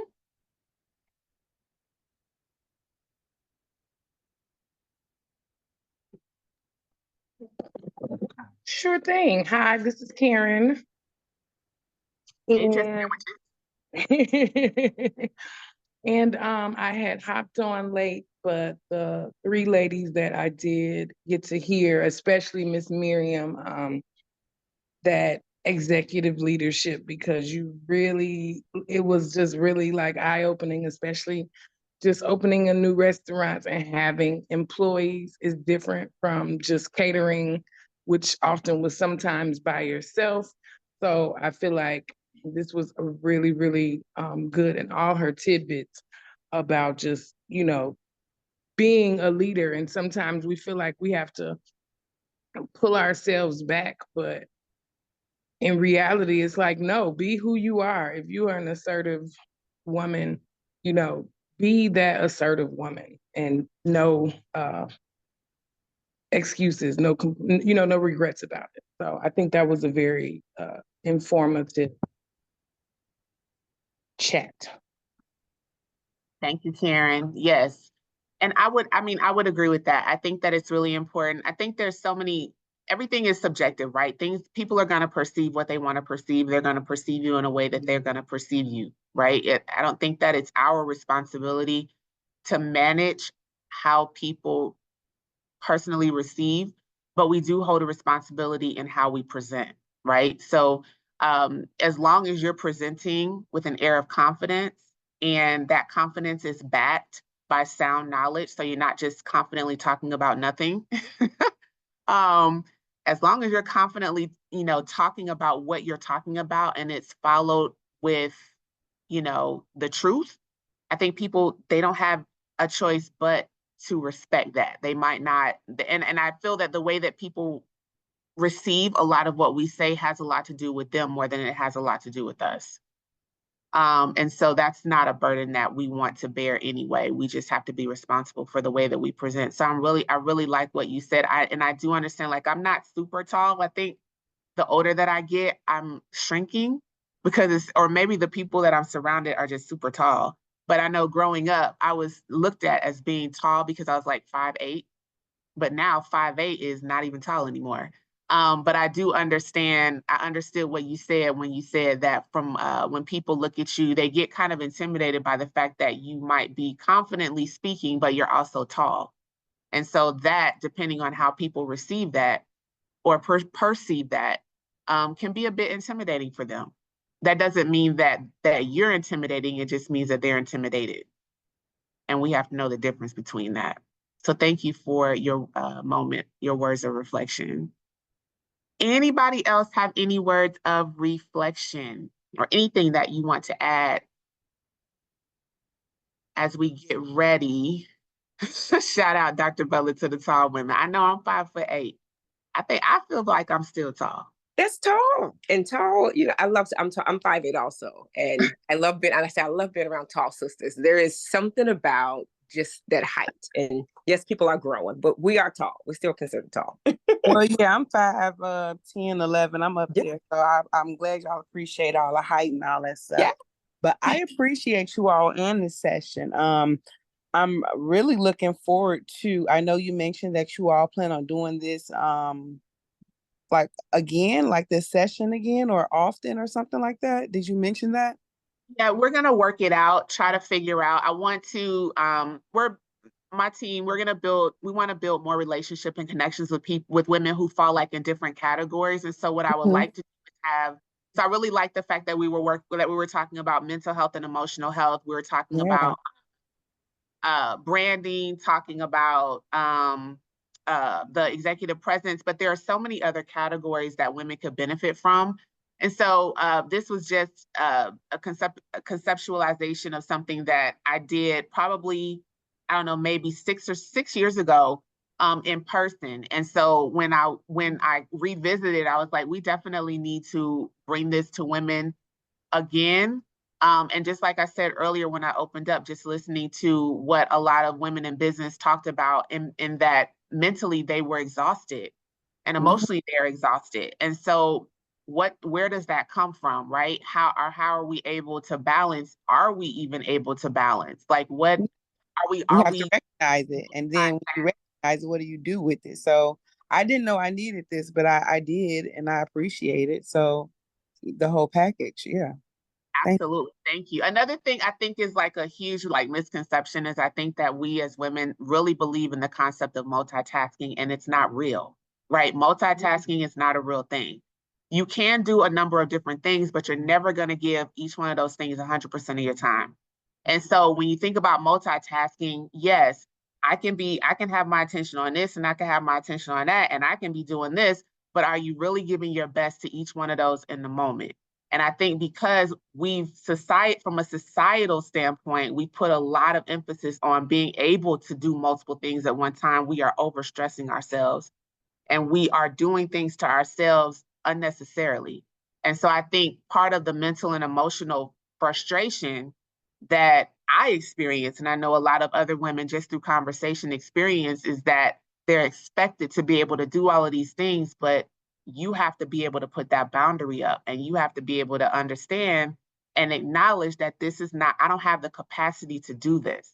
Either I'm going to give this 100% and I'm going to put these off to the side, or I'm going to function from a calendar, or I'm going to function from a schedule, or maybe just today I'm not going to do anything. But we have the ability to do that as much as we can. Obviously, if you work a full-time job and you're going to have to really function off of a doable schedule, but know your boundaries and don't allow people to, from a societal standpoint, impose upon you, unrealistic expectations. So yeah, we're definitely going to try to brainstorm. I have a wonderful team that I work with now, not just me by myself anymore. So I'm really interested in hearing what they have to say and the ideas that they can bring to the table, and we'll figure out how we can do something like this, maybe from a different angle in the future. So yes, please stay connected to us and stand by. All right, ladies. So we're getting ready to just put up. I would love for you to do this quick survey before we close out. All you have to do is scan the QR code, and it's about 9 questions on there. Most of them are yes, no questions, but then there's one question that asks you to provide some actual information. So please, please, please scan the QR code and take this quick survey. As soon as my wonderful special, okay, everybody can see that. Go ahead and please complete this quick survey, and we'll give you about 5 minutes to do so.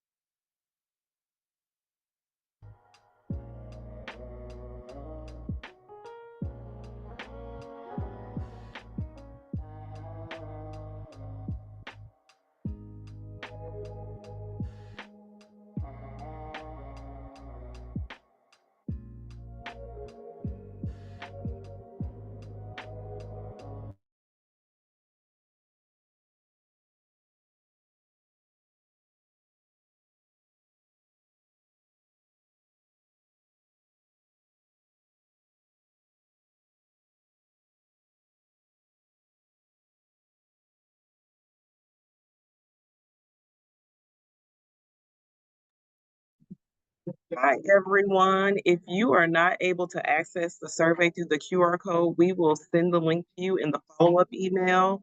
But if you can, please take the survey via QR code. Thank you.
All righty. So thank you all. Hopefully you had an opportunity to take the survey. And I hope that you provided us some really great feedback so that we can know how we need to move forward in the future. Thank you all so much. Our numbers are dwindling, so people have left the building. But anyway, for those of you who are still here, thank you so much for being here. We really appreciate it. I appreciate you taking time to spend your morning with us. And I think we had 1 or 2 men drop in here. So hopefully they share this information with the women in their lives or the women business owners that they have in their lives. But thank you all so much. You guys have a wonderful, great rest of the day. And you should receive a follow-up email within 24 hours. Probably will send it out, if not by the end of the day, tomorrow morning, but I will aim to shoot it out by the end of the day. Oh, well, maybe not the end of the day because I have to wait to get the slides from the presenters. So as soon as I get the slides from the presenters, then I'll be able to send it out. Thank you all so much. You guys have a wonderful rest of the day. You too. Thank you. Bye. Thank you. Bye. Bye. Have a great day. Thank you. I didn't go up.